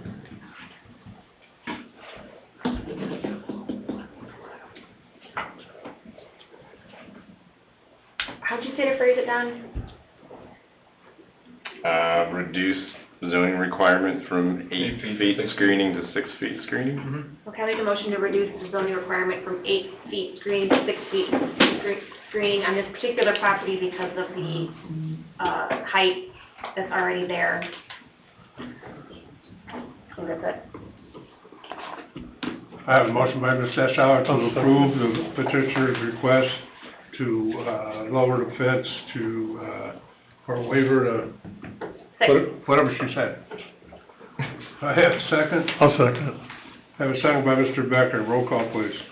Mr. Becker? Yes. Mr. Parker? Yes. Mr. Carnahan? Yes. Mr. Hunley? Yes. Ms. Dessauer? Yes. Mr. Wilkeny? Yes. Mr. Capora? Yes, motion carries 7-0. Thanks for catching that, Tim. Thank you. That could have been a real ugly situation over there. Jim takes some of the credit too, we both do. Thank you, sir, appreciate that. You're welcome. Thank you. Update items, Beacon Point East Unit 1, Police letter of credit expires October 30th, 2024. This one's come together quite quick, just based on so this is the unit with the pond fix in it. We were kind of working up till the last minute today to address other punch list items, so we actually issued a letter today as well. So you'd have to amend your agenda to include this to roll over from performance into maintenance, if you so see fit, because it expires in 14 days. So we need to do that tonight. Yes. Okay. I need a motion to amend the agenda to roll the Beacon Point East Unit 1 performance letter of credit to maintenance letter of credit. So moved. Do we have to put it on the agenda first? This is the amended agenda. Yes, we do. Oh, sorry. Second, please. I'll second. I have a motion by Mr. Parker, second by Mr. Becker. Roll call, please. Mr. Becker? Yes. Mr. Parker? Yes. Mr. Carnahan? Yes. Mr. Hunley? No. Ms. Dessauer? Yes. Mr. Wilkeny? Yes. Mr. Capora? Yes, motion carries 6-1. Okay, on the agenda, Beacon Point East Unit 1 performance letter of credit expires on October 30th, 2024. Per advice of our engineer, Mr. Oliphant, the project is at the point to where the performance letter of credit should roll over into a maintenance letter of credit. Which that's for 3 years, right? It is for 3 years. It is summarized in a letter dated today, October 16th, 2024. It will be a maintenance letter of credit for 3 years in the amount of $136,694.72. That is 10% of the original estimated cost of construction. How much stuff is left on the punch list? Nothing. I mean, they have 2 curbs that they couldn't pour the last day because of the rain. And the sidewalk out on 141st is all taken care of?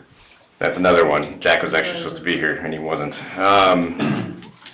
So he's been talking to Mr. Winecoop, supposedly for the last several weeks.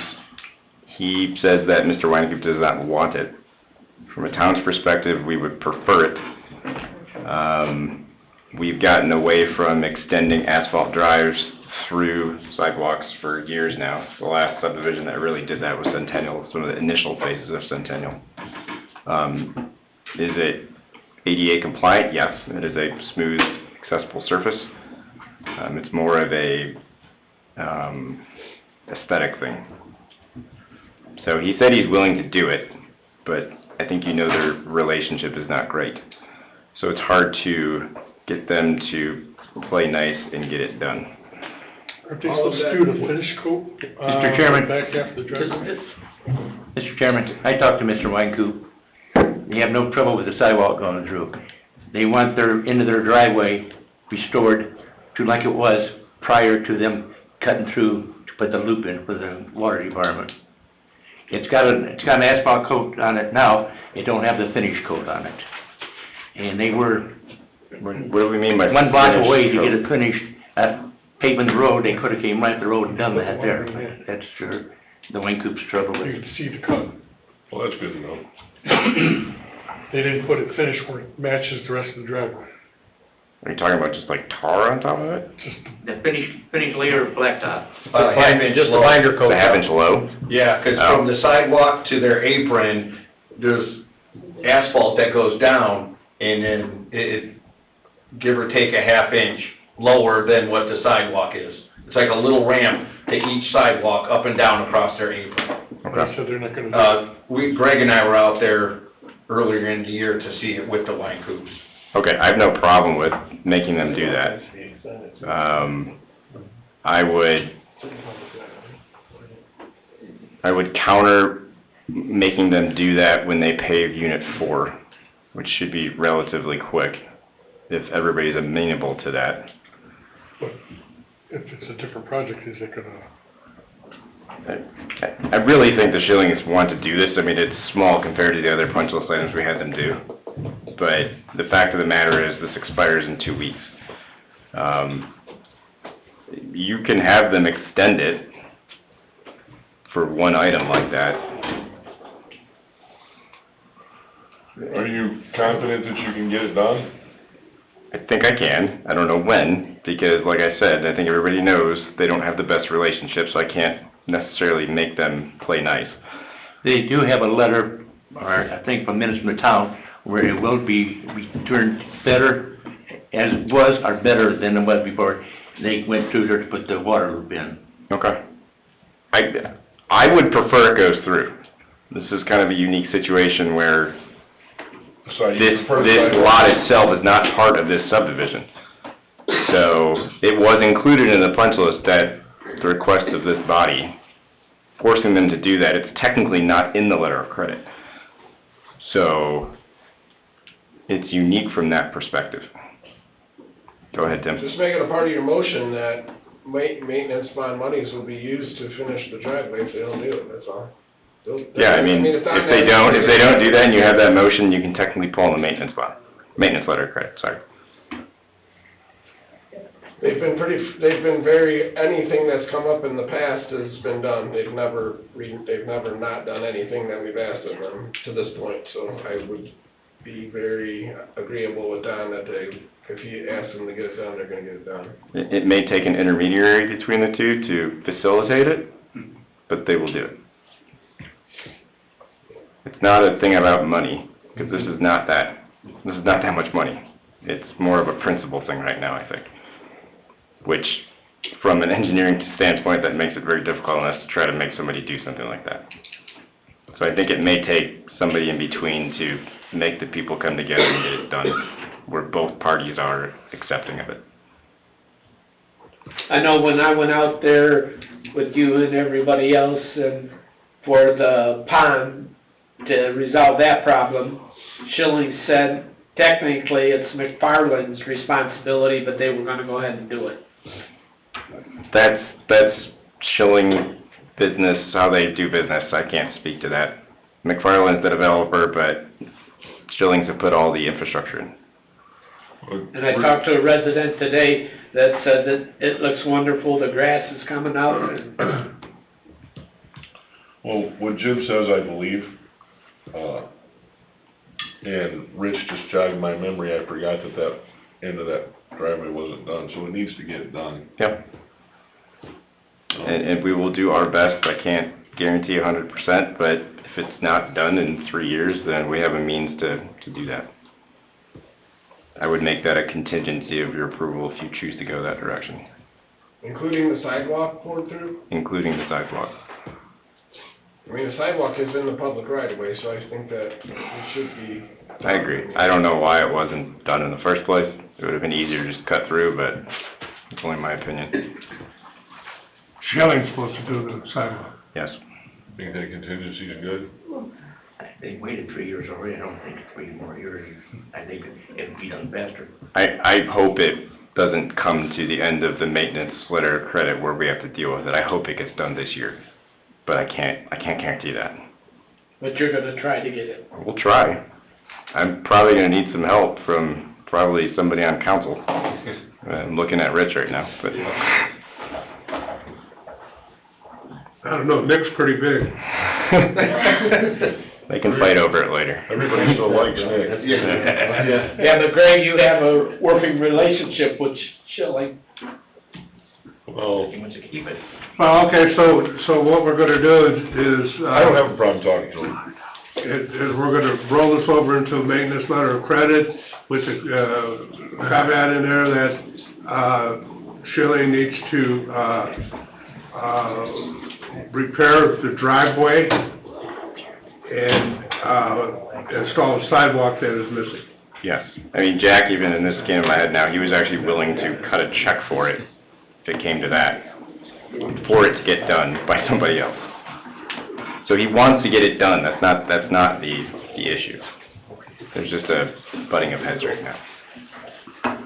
So we should put that in the motion that Schilling will cut a check.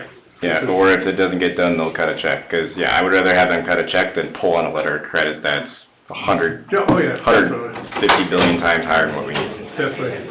So, that can be part of your motion too. Okay, does everybody understand what's going on? I think so. Well, then I'll entertain a motion that we, Beacon Point issue, letter performance letter of credit, expires on October 30th, 2024, be rolled into a maintenance letter of credit in amount of $136,094.72, and that letter of credit will be good for 3 years.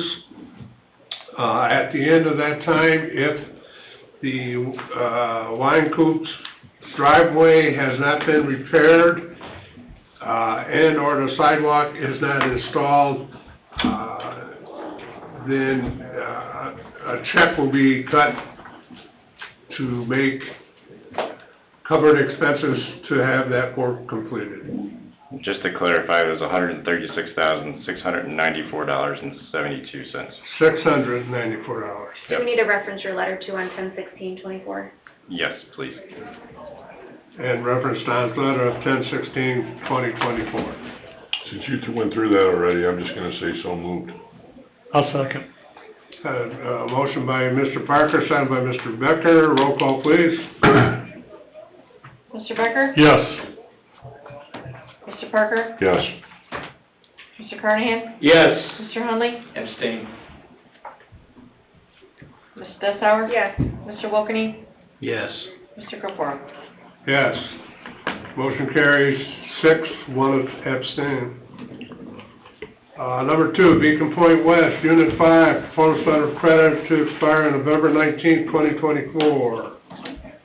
Jack said they will extend that for 6 months just to finish off some punch list items on that one.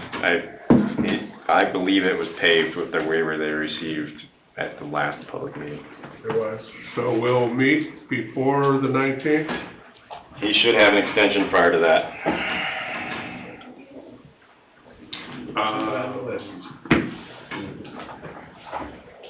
Well, we can take action on that at the special meeting on the work session, correct? Yes. Well, yeah, because the Yeah, put 19th is that actually the on day the before special your meeting public. to, Sheriff, that will extend for 6 months, Beacon Point West Unit 5, performance letter of credit. That expires on November 19th, 2024 for 6 months. Number 3, Rose Garden Estates, Unit 2, performance letter of credit expired on December 9th, 2024. I trust you heard something good at the last meeting that I wasn't at? Well, promises. I said we're working on it. Notices of intent. Yeah, I reached back out to Tom to try to get a field meeting set. I think he told you guys he got promoted and there's another guy that's in his role. So we are trying to push forward with the existing punch list. Wait a minute, you mean politics isn't the only place where people fail out? No. Lenard has more movement of employees through their thing than I've ever seen before. So I imagine with this one, it will be extended again. Well, we had, the one that they were here for, were questioning, they extended for a year. That was extended for a year, letter of credit, which was submitted and what have you. Basically, they were told we're fed up. They want this done. Let us say that. I believe the last 2 units were only extended for 6 months. And I think that first 6-month expiration comes back around in April, be my guess. And I thought that guy was supposed to show up Hopefully. at, every meeting and keep us informed, and he's not here. Every meeting, Go ahead, every Rob. work session. Work session. Just a work session? I'm guessing work session. I don't know though. I told them I wanted to see them every 30 days. Right. Okay. All right, if it's at a work session and we have to take any action, we can't. So I would prefer if you showed up, just put on the agenda, last on the agenda. If we have to take any action, he's on the agenda, we can go ahead and take whatever action necessary. But I want him every 30 days is what I told him. He said he would be here, and I want to report every 30 days to see where they're at on their punch list. And we reached back out to him again. We reached back out to him before I left, basically requesting a field meeting with their new staff member. Didn't hear back. Heard they came to the meeting. We reached out again saying, when can we have this meeting? Stuff has to move. I haven't heard back yet.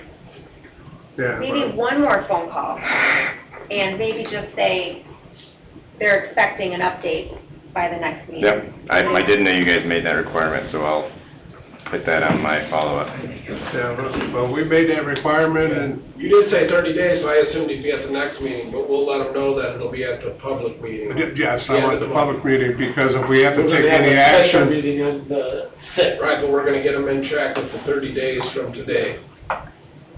And then they'll be on every 30 days until, until he's completed. You know, he could have his grandkids here if he wants, I don't care, but, you know, it's gonna get done.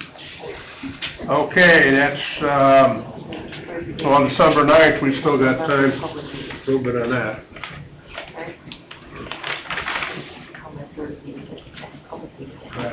right, we'll let them know that.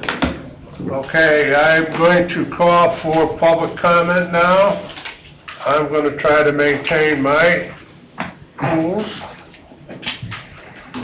hopefully. Angie, Mike Lychak, 12806 Lee Court. I just wanted to ask the question if the wall height on that Domino's building was ever verified. You mean the actual measure? Yeah, the last meeting, I had said that it looked like it exceeded 25 on the corners and that there was gonna be... Yeah, I don't know yet. I did not measure it, but I know it doesn't, I'll verify, but it does not exceed 25. But I did not confirm it, no. Okay, thank you. Okay. I'll have that for you for sure at the next meeting. Any other comments? Yes, ma'am. Natalie Mara, 7914 Lakeshore Drive. Just one more comment, and, I guess, Tim, I had a question. What happens when, because I'm thinking, this is what the contractor was telling me, between the retaining wall and that light, when that dirt starts coming and seeping toward my property, what will I be able to do? From the end of the retaining wall, Yes. that is where a curb is gonna be poured now. So it's gonna be down, there's gonna be 2 feet of concrete down below that stone, extending, connecting the wall to the wall, and then that will be graded accordingly behind. So that, it's not gonna look like it does currently, you know what I mean? So there'll be footings into where he There's gonna be a started? concrete curb, yes. So all the way down to where? Well, it's gonna be down to where it's not gonna wash away, correct? There's gonna be a Okay. drop off on the back of the curb, down Got to it. grade, and then it'll be graded, That's- blended together with Okay, everything, so. yeah, one Yeah, it section looks- he was concerned about. Right, it is, the appearance of it being that way is correct right now. Okay. But once it's complete, that will disappear, and then everything will be, you have landscape stone or riprap along that whole wall up to the property line, and it should be uneventful. Okay, So- thanks. Well,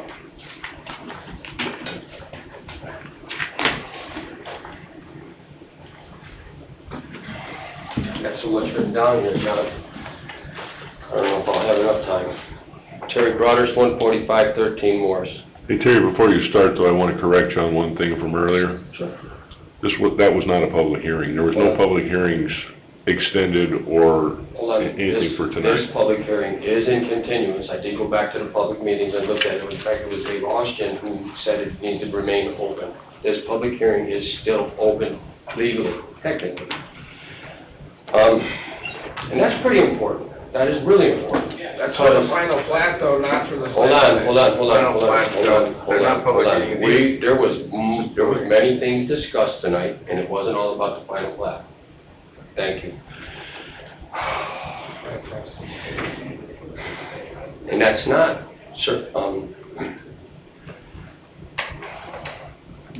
the whole purpose of public hearing and public meetings, public boards, is for the simple reason to protect the town from incoming new things, right? You guys are gonna vet them, you're gonna look at them, you're gonna study hopefully you're gonna study the water, you're gonna study traffic, and hopefully study sewer. That's why we have these hearings, that's why we listen to the public. That's why you have a BZA, so that way when things get turned down, they have a second chance to go before the BZA and try again. Again, public gets to speak in that one too. John, on this item, you have tried to silence me now 3 times.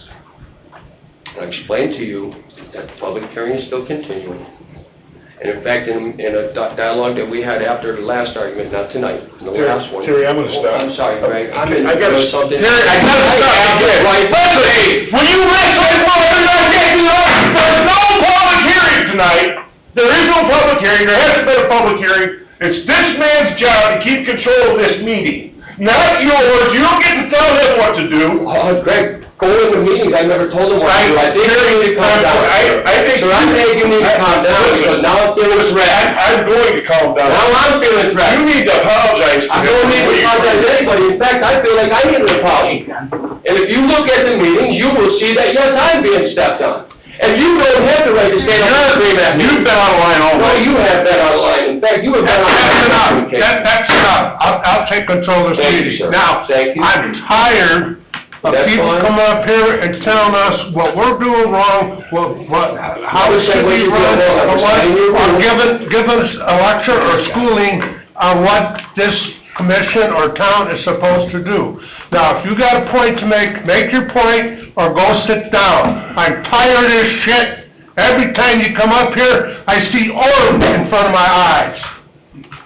And I'm tired of it. Nobody's screwing over you. You get a chance to speak, but you never get to a point. If we can't get to a civil resolution, just adjourn the meeting, John, please. Absolutely not, Greg, that would just be so unfair. And is that what you want to show the public? I want you to keep Come on, control. just let's finish this and let's be adults here. It's understandable why you want to shut me up, there's obviously something here that's really bad. As that petition stated. I'm done. As that petition stated, this is the first time they've ever done this, they're making it up as they go. And so why is it so hard to have a little discussion on Nobody what's is going on? making, listen, I'm gonna tell you No, something. the contract is being made up as you go, you've never done this before, John. Nobody is making it up as we go. You John, didn't this is listen the to first me. time you've ever done this. Shut up! Is it the first time? Oh, my God. Shut up! If you're in a meeting. This meeting is adjourned.